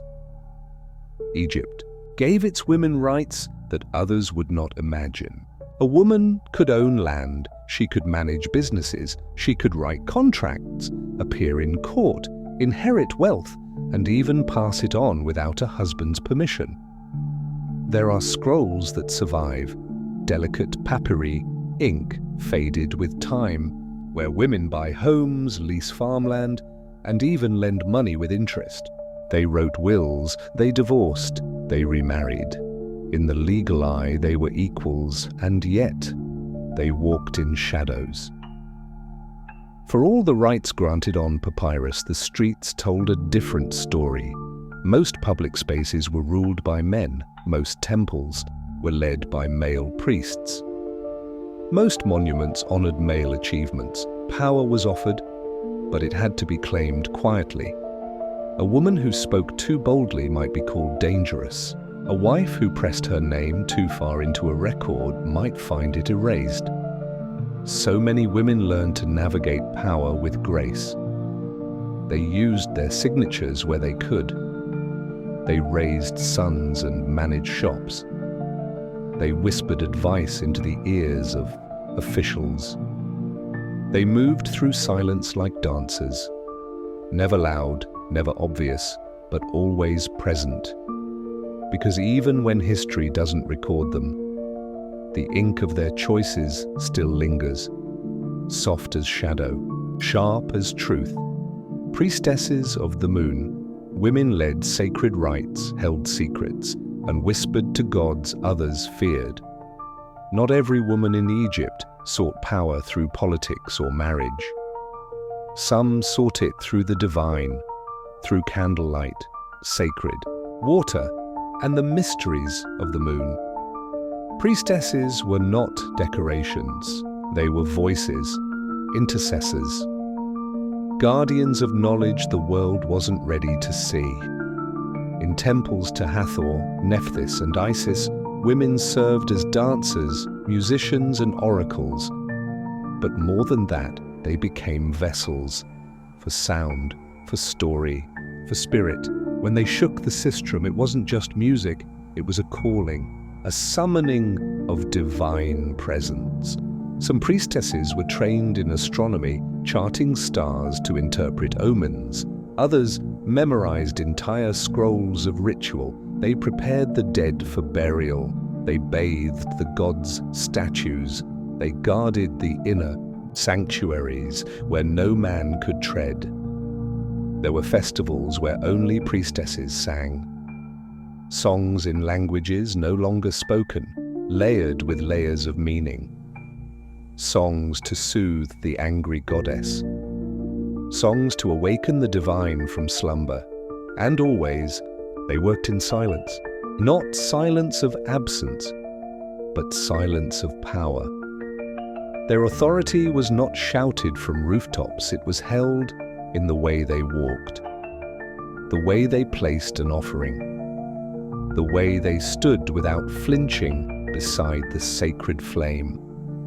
These women carried secrets, secrets of rebirth, secrets of sorrow, secrets of strength. And though their temples have crumbled and their names are gone, Their footsteps remain in the stones, quiet, sacred, enduring. Beauty was power. Cosmetics weren't vanity. They were protection, politics, and faith. In the still morning light, a woman sat before a polished copper mirror. The room smelled of lotus oil, crushed mint, and warm earth. Beside her, a servant held a pallet of green malachite, ground to powder. Another prepared coal, dark as midnight, smooth as ink. This was not vanity, it was armor. In ancient Egypt, beauty was sacred. It wasn't just how you looked, it was how you moved through the world. Eyes lined with coal were more than alluring. They protected against sun glare, against illness, against the evil eye. Perfume wasn't indulgence, it was identity, status, prayer. A woman might wear myrrh not to smell sweet, but to honor Hathor, to invite favor, to command respect, and color. Oh, the color. Red ochre for lips, henna for nails, blue and green for amulets, each chosen with care. Each shade carried meaning. A woman painted herself not to please a man, but to honor her gods, to shield her spirit, to declare who she was in a world that often didn't ask. Even queens used cosmetics as power. Nefertiti's sharp-lined eyes stare at us from sculpture, not passive, but piercing. Cleopatra later used scent, style, and language as tools of diplomacy and defiance. To dress beautifully was not just a rite, it was a strategy. In a land of judgment, where gods weighed hearts and spirits whispered through the reeds, a painted face could be both mask and mirror. And for women, who so often had to speak softly, beauty became a way to speak without words. A whisper of power, a shimmer of presence, a quiet rebellion, gilded in gold. Egypt was not a land of equality, not by our standards. But within its sands, among its tombs and temples, women moved with a power that did not always need permission. They birthed kings. They ran shops. They performed rituals beneath the stars and painted their eyes like shields. They knew when to speak and when to remain silent.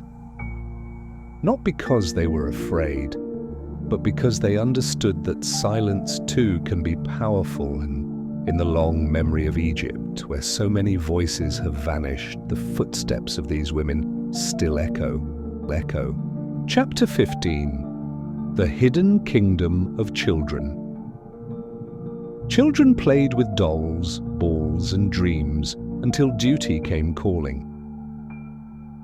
In the soft shimmer of early morning, long before the market stirred, and before the priests lit their incense, the sound of laughter drifted beneath the palm trees. There, among dust and shade, children played. Bare feet kicking sand, small fingers wrapped around clay balls, and dolls fashioned from linen and wood. Some had hair made of thread, others had beads for eyes. But everyone was a story, a world within a world. Little girls sang as they twirled in circles, holding hands, making up songs in rhythm with the wind. Boys raced with sticks shaped like chariots. Some tossed carved knucklebones or spun flat discs, smooth and sun-warmed. Their joy was ancient but familiar, the kind of laughter that could have come from any time, any corner of the world. Parents watched from doorways.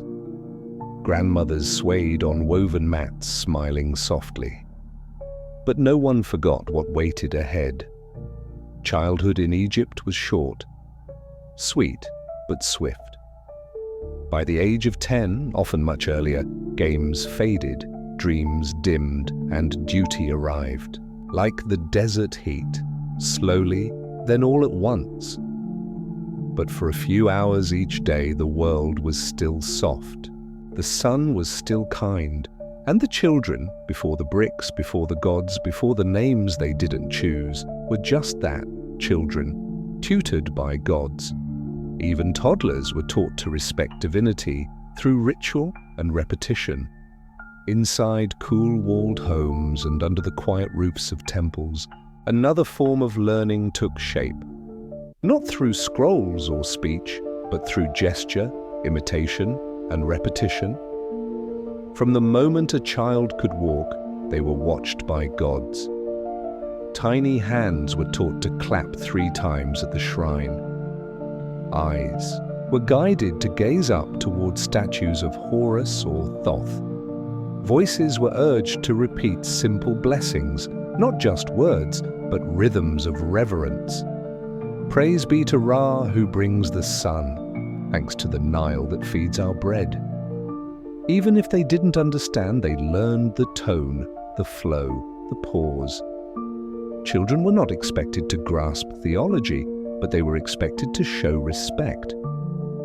Every meal began with a whisper of gratitude. Every illness was met with an offering, even if just a single flower left in a bowl. For the elite, temple schools taught boys to read hieroglyphs, careful etchings that turned sounds into sacred form. They learned math for architecture, symbols for rituals, scripts for prayers. But for most children, their classroom was the home, their teacher, the mother, the grandmother, the scribe who passed by once a week, and always, behind every lesson, stood the gods, watching, listening. Children did not fear them, not exactly, but they understood their place.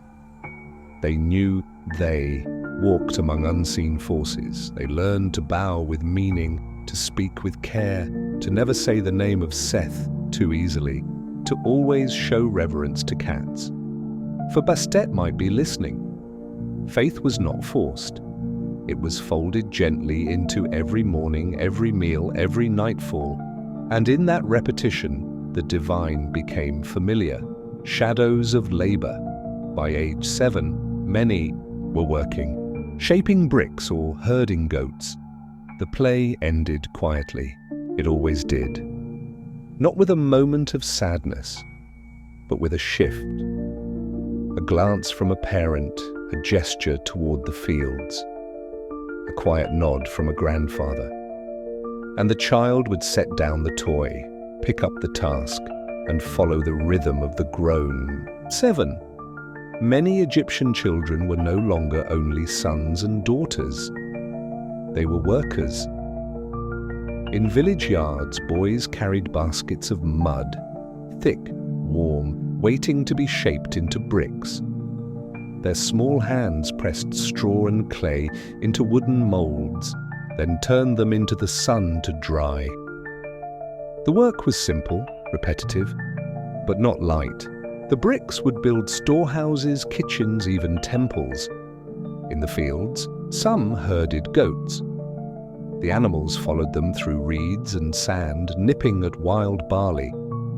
The boys learned to whistle sharp tones to steer them, and to keep one eye, always on the edge of the land, where crocodiles sometimes watched too. Girls helped grind grain, a slow, heavy movement that wore grooves into their palms. They fetched water from the river, they soothed younger siblings, they helped mix dye, prepare food, and sweep sand from the home, though the desert always returned. And still, between moments of labor, they found time for each other. A quick smile over a water pot, a game played with feet in the dust, a shared date from a passing tree. Even in duty, childhood lingered, like sunlight behind a cloud. They did not complain, not often. It was simply the way of things. But if you looked closely, as the sun dipped low and the bricks cooled, you might still catch the echo of a game once played. A doll buried beneath a mat, a boy humming a temple song. The shadow of childhood, never entirely gone. Named for protection, Names weren't chosen for beauty, but to confuse demons and invite blessings. When a child was born in ancient Egypt, the room filled with hope. And with fear. Birth was sacred, but it was also dangerous. Spirits were said to linger near. Some wished harm. Some fed on weakness. Some whispered illness into cradles or slipped dreams into the eyes of the young, so names became shields.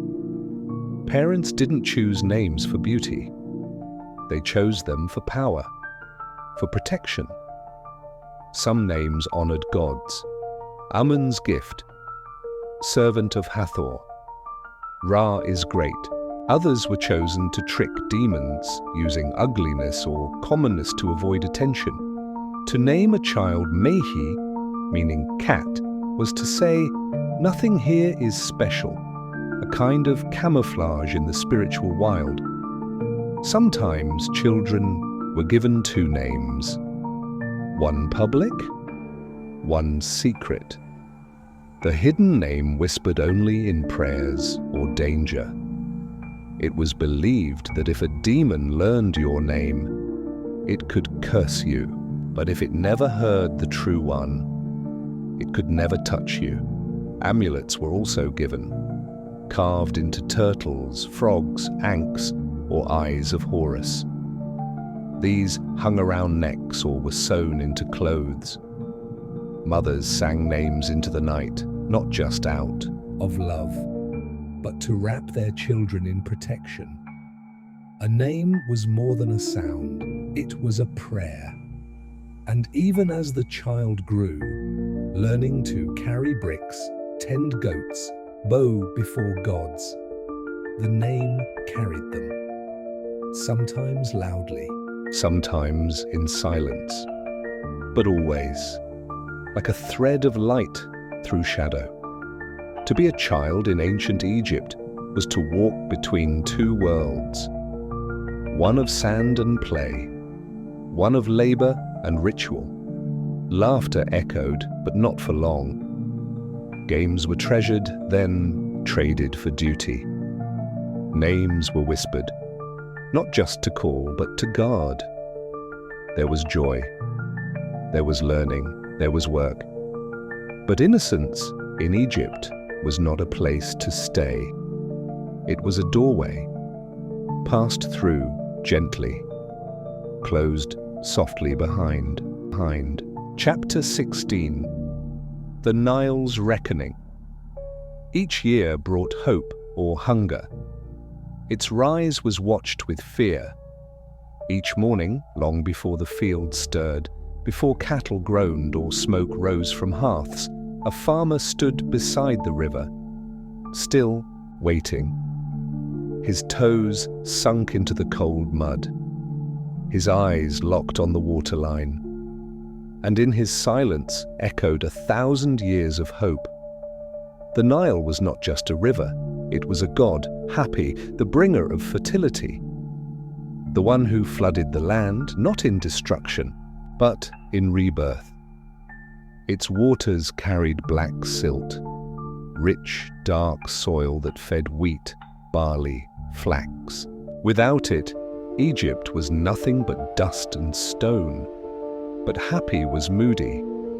Some years the river rose gently, just high enough to fill the irrigation channels, moisten the land, and feed the roots.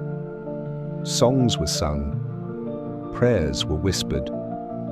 The gods were praised for their mercy. Other years, the river held back. The waters stayed low, barely licking the edges of farmland. Crops withered. Bellies shrank. Bread became thinner. And the same people who once knelt in gratitude now bowed in desperation. Worse still were the years it rose too high. Uncontrolled, wild. The current surged past its banks, swallowing homes, drowning goats, tearing down grain stores. Mud brick. Walls collapsed, Children were swept away. Entire villages woke to water at their doorsteps and silence in their fields. Priests read omens. Scribes marked flood levels on stone. Temples held rituals, but nothing could change the river's mood. It came when it chose. It left when it pleased. And every Egyptian, farmer or pharaoh, lived by its will. Crocodile warnings. The Nile hid dangers, not just in currents, but in jaws and shadows. The Nile's surface was calm, smooth, reflective, like obsidian at dusk. But beneath that stillness, life stirred, and death waited. Among the reeds, half hidden in the shimmer of green and gold, crocodiles lay with eyes just above the waterline. Silent, watching, ancient. They were not just animals to the Egyptians, they were omens, sacred, feared, respected. The god Sobek bore their head, protector of the Nile, bringer of strength, devourer of the wicked. Temples were raised in his honor, offerings were floated on the river's surface, but reverence did not prevent terror. Children fetching water had to step lightly. Women washing linen kept one eye on the current. Fishermen casting nets from low rafts knew better than to dip their legs. One splash, one shadow, and the still water erupted in teeth. Crocodiles didn't roar. They didn't chase. They struck, swift, clean. Then silence again. Some were large enough to swallow goats whole, others small enough to be mistaken for driftwood. Until it was too late, villages placed charms along the banks, painted eyes on boats, burned incense at the start of journeys. These weren't just rituals, they were shields. However invisible, however fragile, because everyone knew someone. A cousin, a neighbor, a brother's wife, someone who had entered the river and never come back. The Nile gave, but it also took, and its warnings came not in sound, but in stillness. Rafting through chaos, travelers faced whirlpools, bandits, and spirits hiding in reeds. Not all who lived near the Nile stayed home. Some had to travel, and in Egypt, to travel often meant to float. Rafts made of bundled papyrus or planks of sycamore drifted down the slow-moving current. Some carried grain, others bore messages, a few carried coffins, and many carried dreams. Merchants seeking trade, scribes sent on royal errands, pilgrims returning from sacred sites. But the Nile was not a quiet road. It was alive, unpredictable. Currents shifted without warning. Sandbars appeared overnight. Storms rolled in with no sound, just a sudden pull of wind and water. Rafts tipped, poles snapped, cargo sank. Worse still were whirlpools, swirling pockets of chaos hidden beneath calm water. They spun with no center, dragging rafts toward their spiral, flipping them in seconds. Survivors clawed at the surface, pulled downstream, sometimes caught in roots or dragged under by the unseen. And where nature hesitated, man took over. Bandits waited in coves or shadowed inlets. Not pirates exactly, just desperate men, farmers without harvests, soldiers without pay. They struck fast. Axes splintered boats, cargo vanished. Survivors were lucky if all they lost was grain. And then there were the whispers. Old sailors spoke of spirits along the banks, souls of those who drowned, unable to cross to the afterlife. They lingered in reeds, tugging at ropes, cursing vessels with rotten winds. Some refused to say their names. Others left small offering, dried bread, river stones, bits of copper, to appease them. Because on the Nile, you didn't just sail through water. You sailed through memory, through hunger, through ghosts. prayers for the banks. Villages lined the shore, building dikes and shrines, hoping not to drown.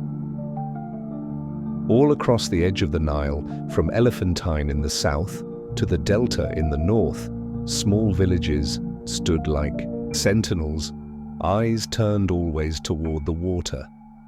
Their homes were built on slightly higher ground, not much, just enough.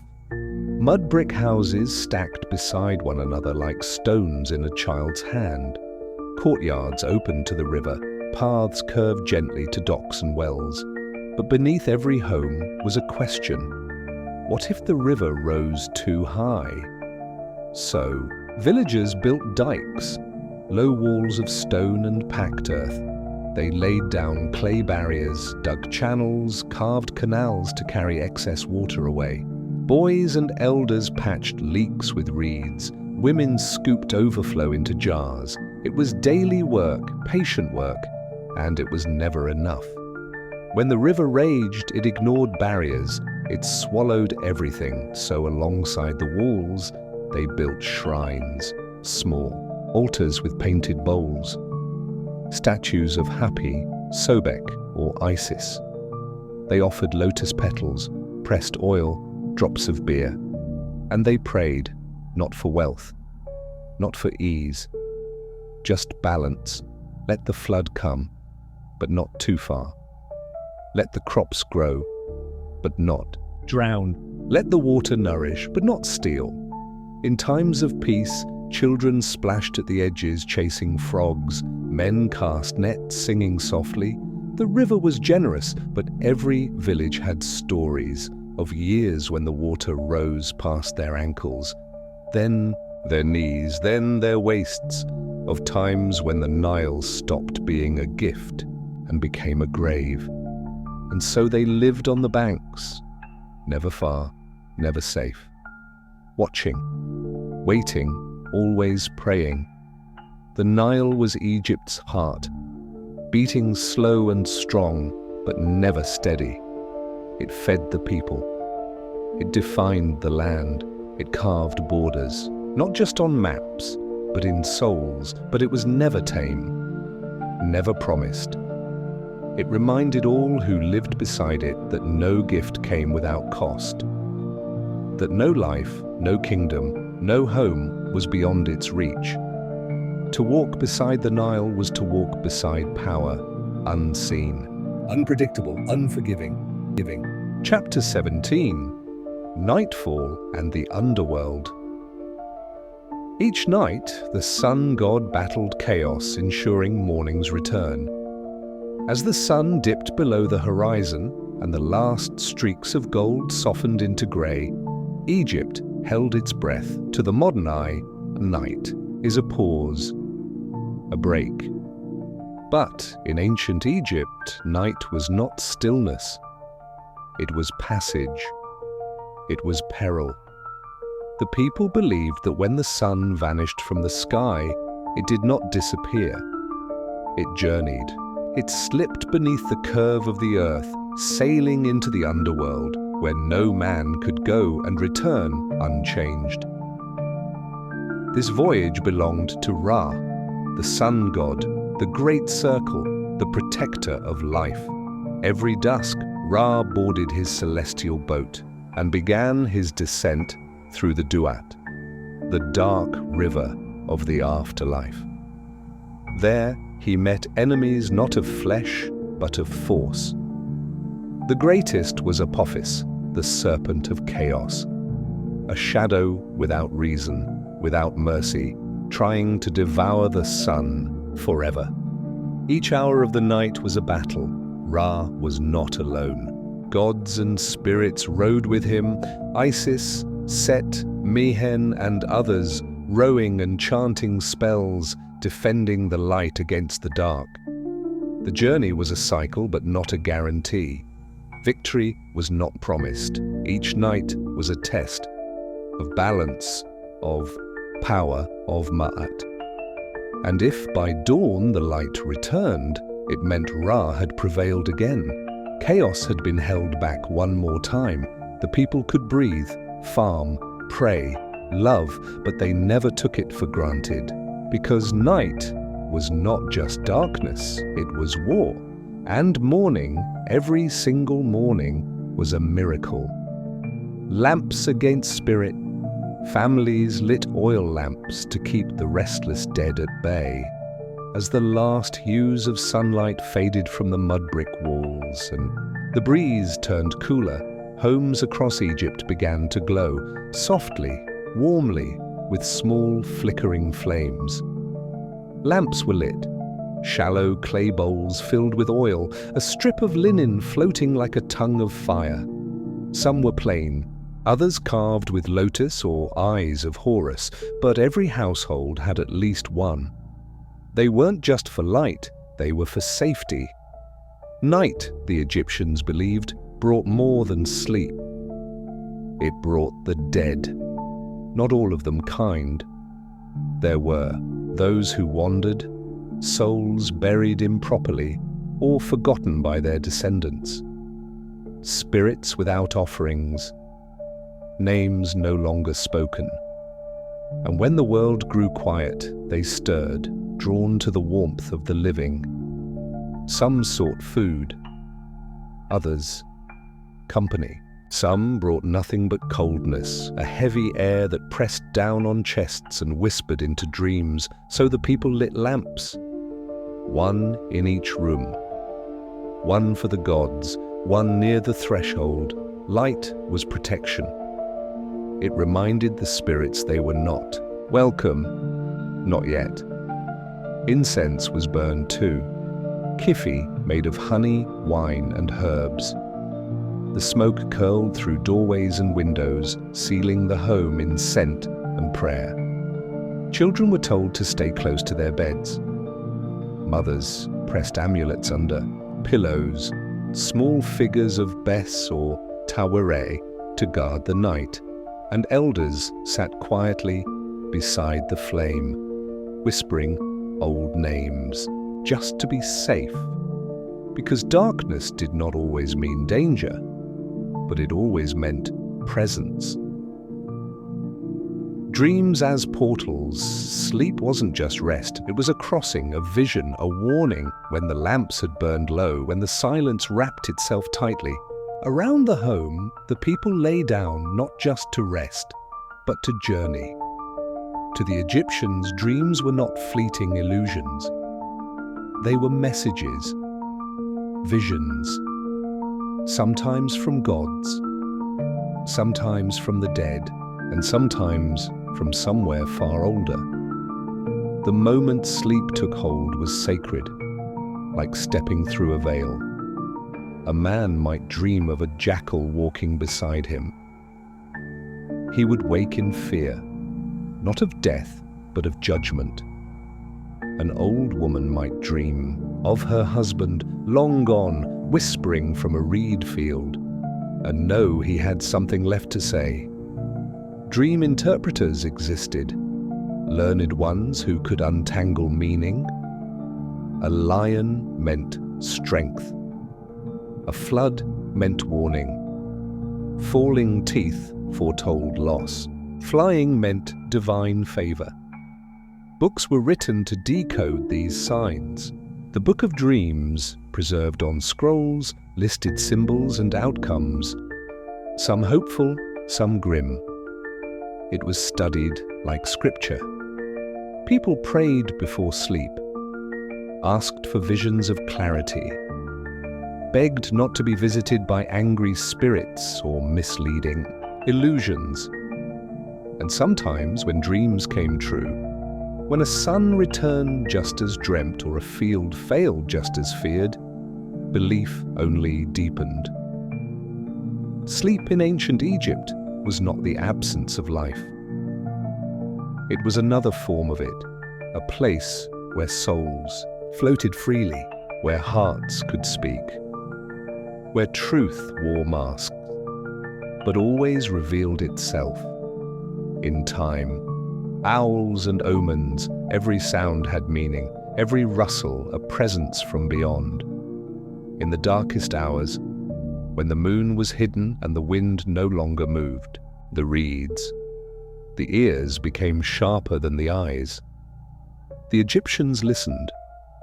They listened to the hoot of an owl and held their breath. Owls, to them, were watchers of death. Not evil, but not welcome. Their cry was a sign, sometimes of change, sometimes of endings. Dogs howled at walls. Cats hissed at corners. Even animals, they believed, could sense what the eyes could not. Sudden rustle in the palm trees could be a breeze, or it could be something else, a soul passing by, invisible but not gone.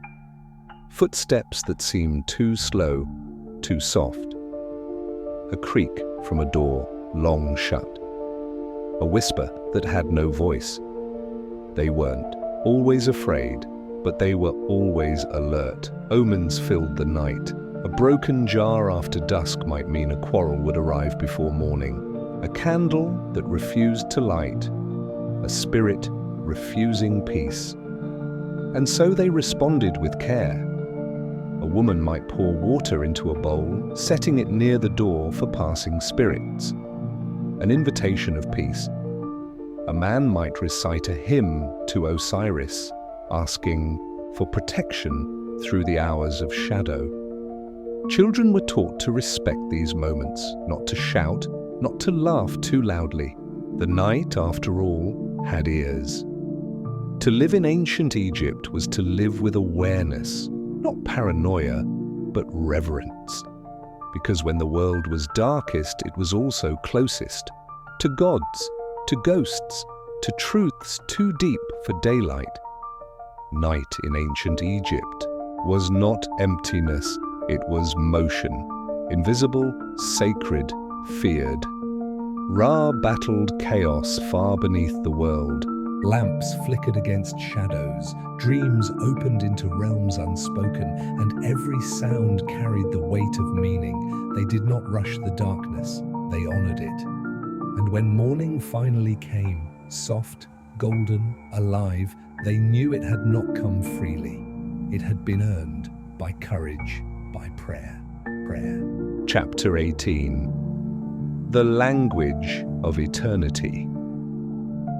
Life, death, rebirth, the sacred rhythm all Egyptians lived within.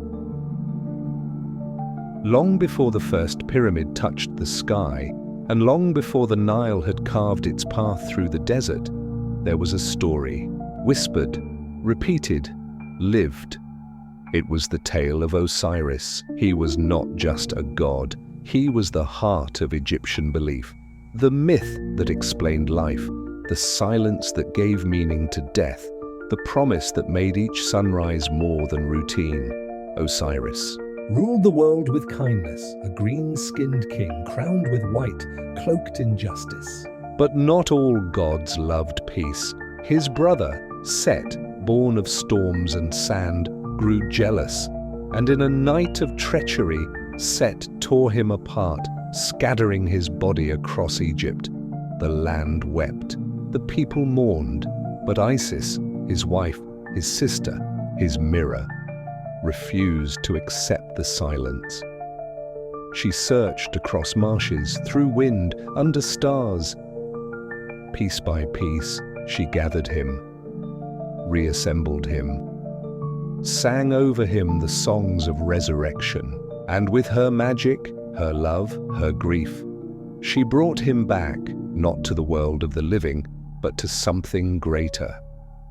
Osiris became the king of the dead, the judge of souls, the keeper of the underworld. And from their union came Horus, falcon-eyed, protector of kings, the son of loss and strength, who rose to challenge Set and restore balance. To the Egyptians, this story was not myth, it was map. It taught them that death was not an end, that suffering could be sacred, that love could stitch together even what the world had torn apart. Every burial echoed Osiris's silence. Every tomb was a temple to return, and every life a chapter in that eternal rhythm. Scrolls. That whispered texts were buried to guide souls, but also to teach the living.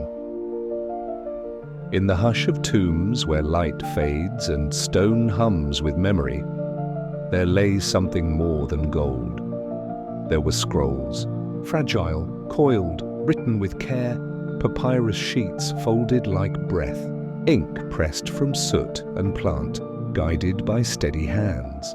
They carried more than names or lists, they carried voices. These were the books of the dead, though the name is modern. To the Egyptians they were simply the spells for going forth. By day, they weren't stories, they were guides, maps for the soul, prayers to navigate the underworld, spells to calm gods, to avoid traps, to become birds or lotus blossoms, to remember your name even in death. Each scroll was unique. Some had 70 spells, others 200.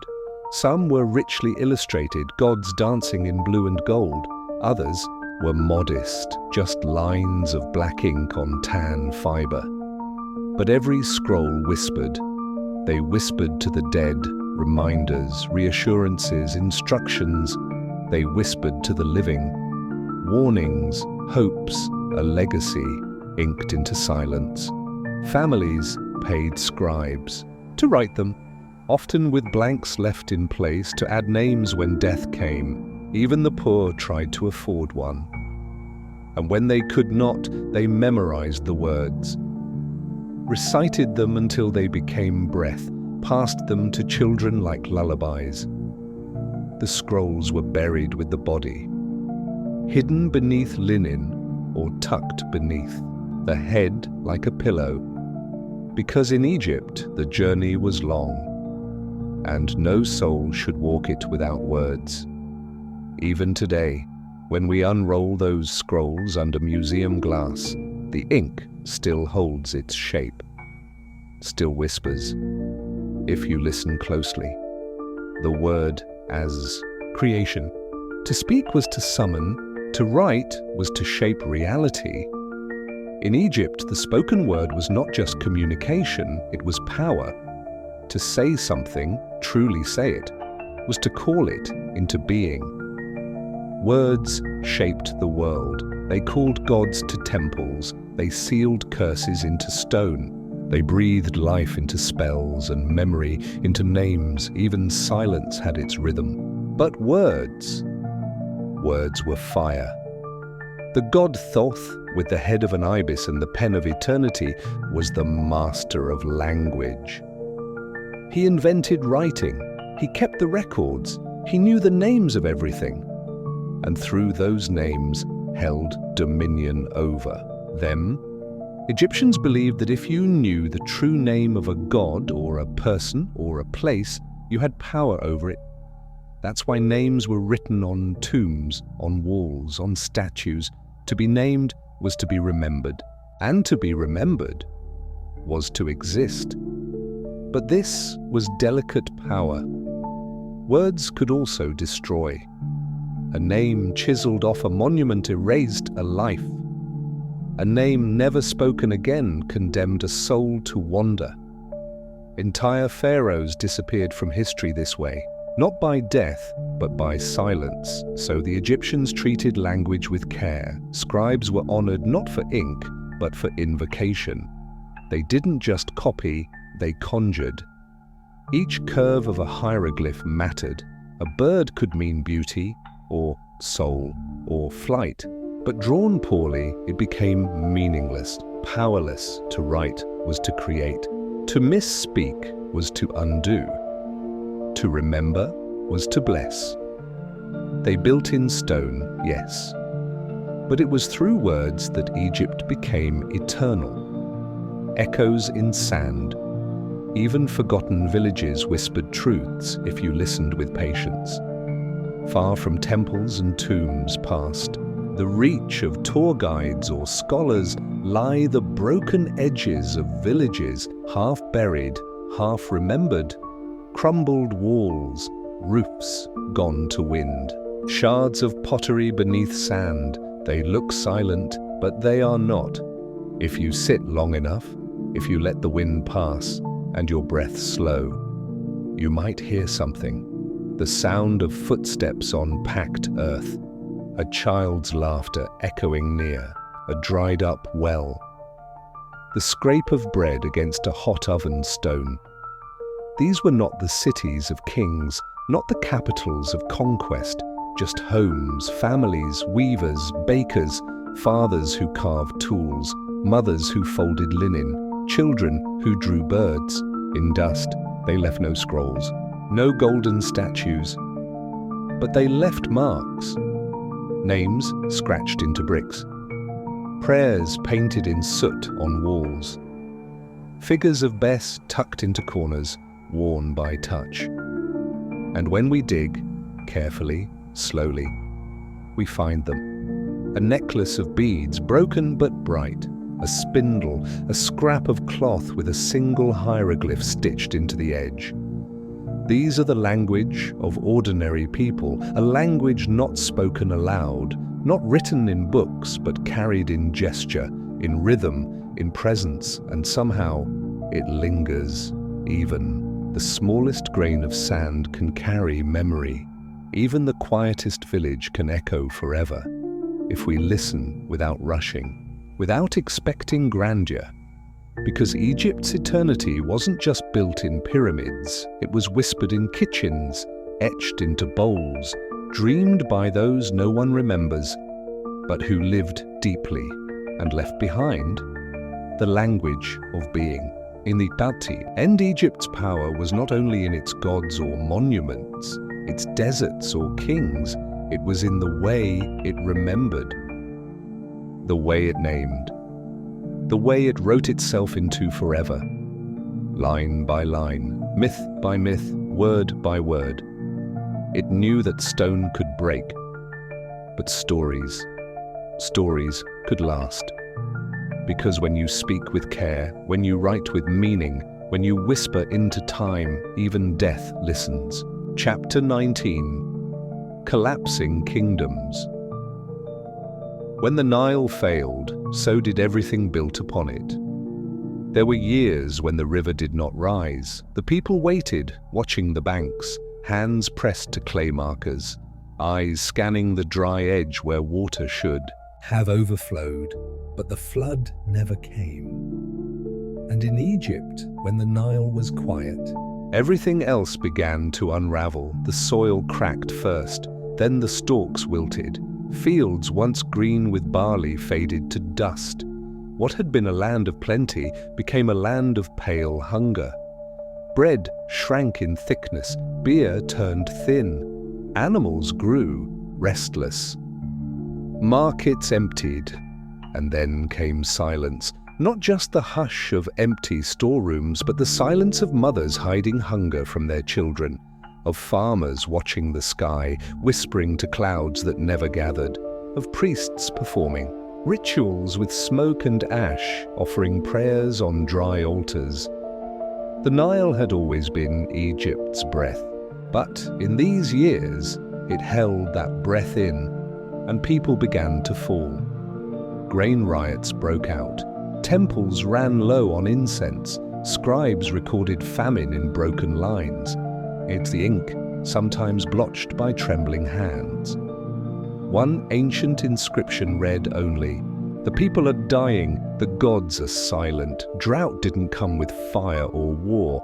It came slowly, softly, like a hand pulling away everything familiar.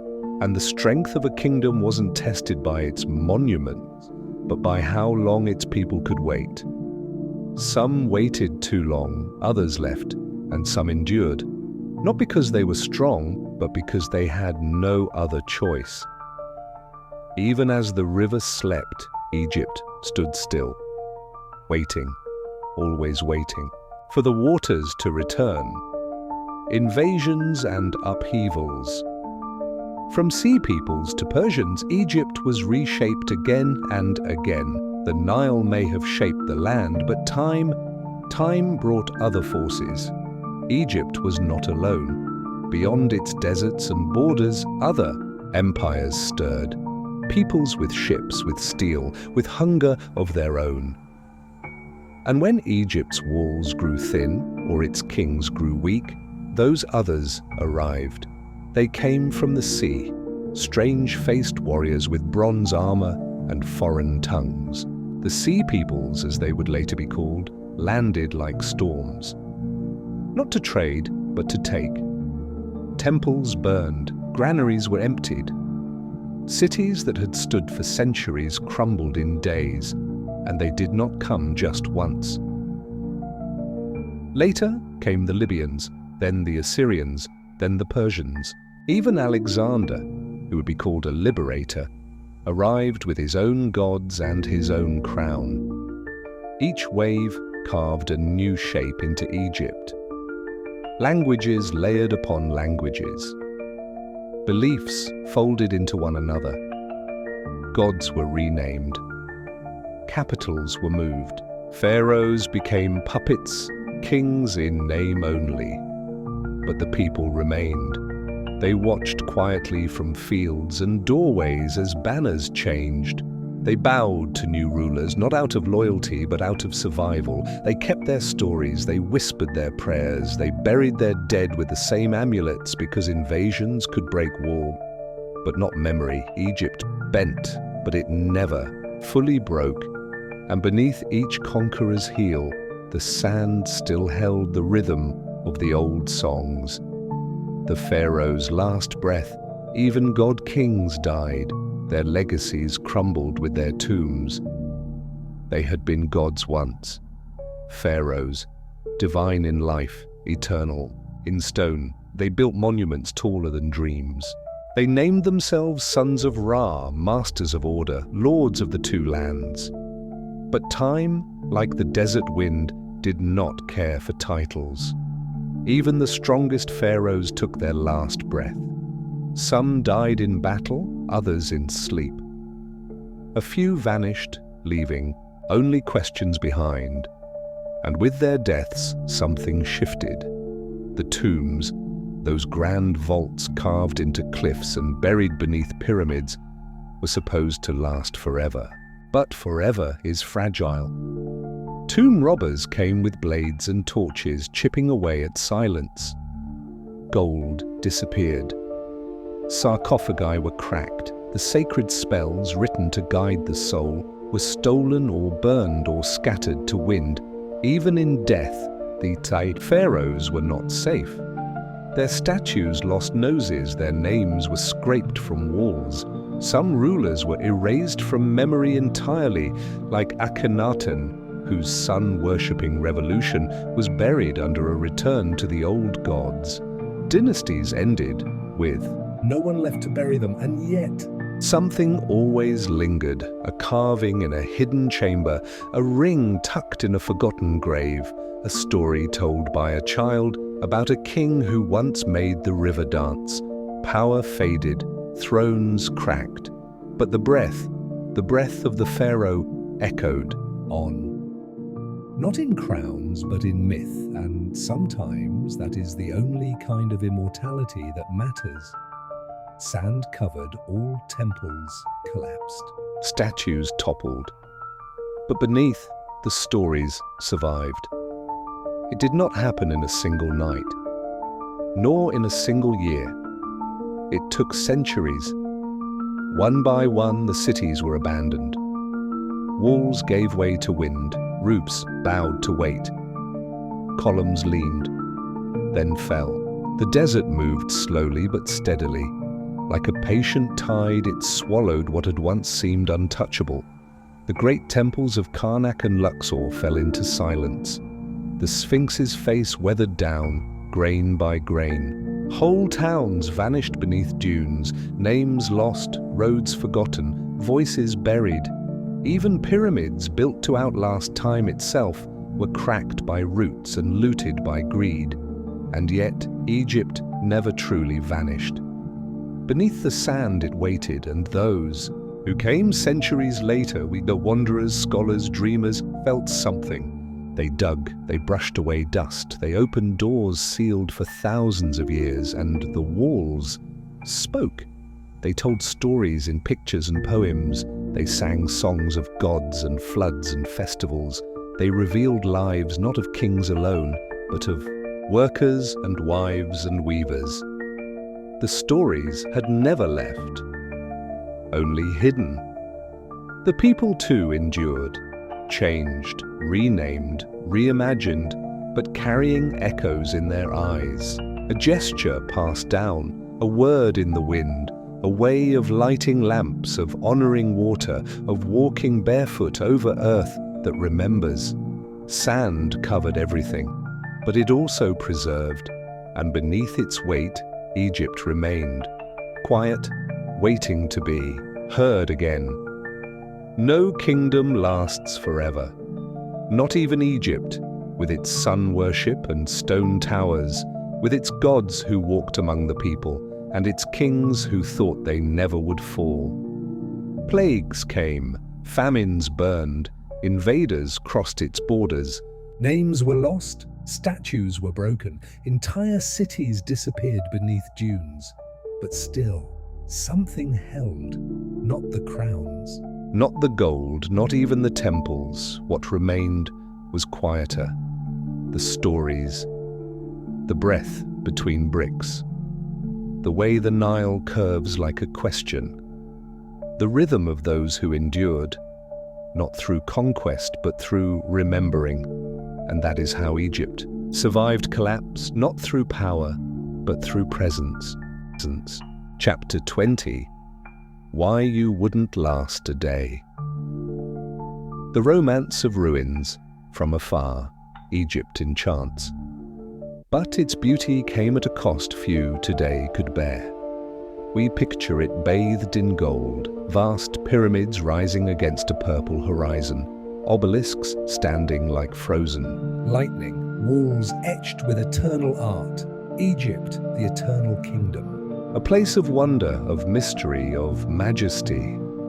But beneath that vision is something far more human. Every stone had a price, every beauty had a burden. And those burdens were carried not by pharaohs but by people like us.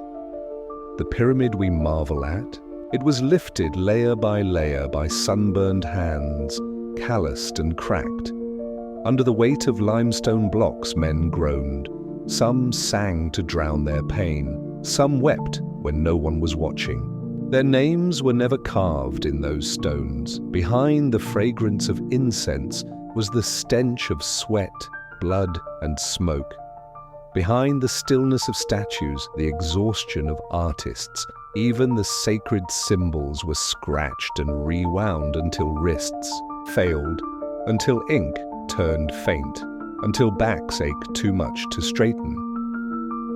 From the outside, Egypt looks quiet, monumental, as though time never touched it, but inside it was constant motion. Dust in the eyes, fire under the skin, the hiss of hot copper, the rasp of dry air, the silence between heartbeats. There was no pause, no modern comfort, no glass of cold water, no soft bed at day's end. To live in Egypt was not to walk among gods, but to labor for them. The beauty we remember was carved by those who rarely knew rest, whose lives we can only glimpse through the margins of history. And though we now walk the ruins in sandals, shaded by sun hats, taking photographs, they walked them with purpose, with sacrifice, with nothing but belief to guide them. Pain was, sacred life was hard, and that hardness was holy. There was no luxury in the day-to-day, no days off, no protection from the elements. Children learned work young. Elders bore scars with quiet pride. And in between was a life that didn't apologize for its difficulty. But the pain was not meaningless. In Egypt, pain was folded into faith. To be sore was to be useful. To struggle was to align yourself with the gods. For they, too, had suffered. Osiris had been dismembered, Set torn by rage. Ra, the mighty sun, fought nightly to bring back light. Even the divine knew what it meant to endure. When a mother screamed in childbirth, she was not alone. Taweret stood behind her. Bes guarded the room. The pain was part of the passage, holy, necessary. When farmers bled from thorns in the floodplain, it was a quiet offering. To feed Egypt was to serve something greater. To break one's body was, in its own way, a devotion. Injuries were wrapped with linen and prayers. Ailments treated with poultices and spells. The line between healer and priest was thin because healing was never just physical, it was moral, cosmic. To cleanse a wound was to rebalance the world. Pain was part of the cycle, part of Ma'at, the great harmony. Without pain, how could there be justice? Without burden, how could there be purpose? They didn't run from Pain. They gave it space. They gave it form. They gave it meaning, and they passed that lesson on from hand to hand. from scar to scar, until it wasn't just something to survive, it became something to honor. Eternity isn't easy. Living forever wasn't a promise. It was a burden. One carried every single day. We speak of the Egyptians as obsessed with death, but the truth is simpler. They were obsessed with continuity. Death wasn't the end. It was an extension of life, endless, intricate, and conditional.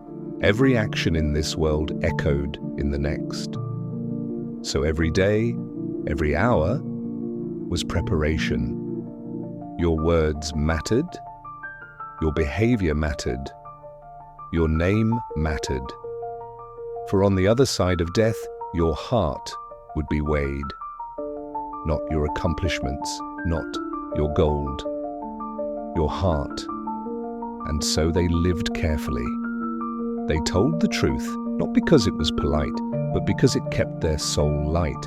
They gave to the poor, not out of charity, but out of cosmic self-preservation. They prayed not for favor, but for balance. They wrote their names on walls, on amulets, on coffins, on statues, because to be forgotten was to vanish forever.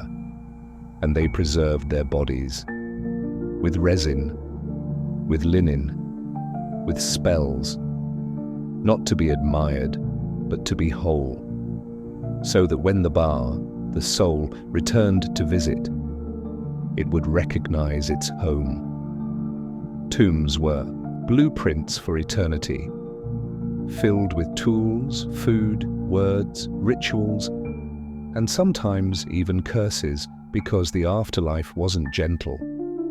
It was a realm of gates and guardians, a place to be navigated, not drifted through. Living forever was work. It was prayer and planning. It was discipline and detail. It was a burden taken seriously, not as fear, but as respect. They didn't dream of peace. They dreamed of continuity and spent their entire lives securing it. The sand remembers. You wouldn't last a day. But Egypt somehow did. We arrive now as tourists, or readers, or listeners. We stand in awe, we marvel, we wonder, but we are not built for their world. Our feet would blister, our patience would waver, our comfort would crumble. We would flinch at the labor, grow dizzy in the heat, recoil from the smell of sacrifice and the silence of ritual. We who chase convenience and avoid discomfort would not last long. But Egypt did. Through collapse and drought, through conquest and forgetting, through centuries of wind and looters and time, it lasted because its people believed in what they built, because they honored pain, because they prepared for forever. It lasted not in gold, but in memory, in the songs etched into stone, in the rhythms buried beneath sand, in the broken shabtis and worn beads and unspoken names still echoing through the dust. Egypt was not easy. It was never meant to be. It was vast, demanding, holy, and real, and it holds a mirror to us now. Would you last a day? No, but that day, should you somehow survive it, would change how you see everything. Not because of what you endured, but because of what they did.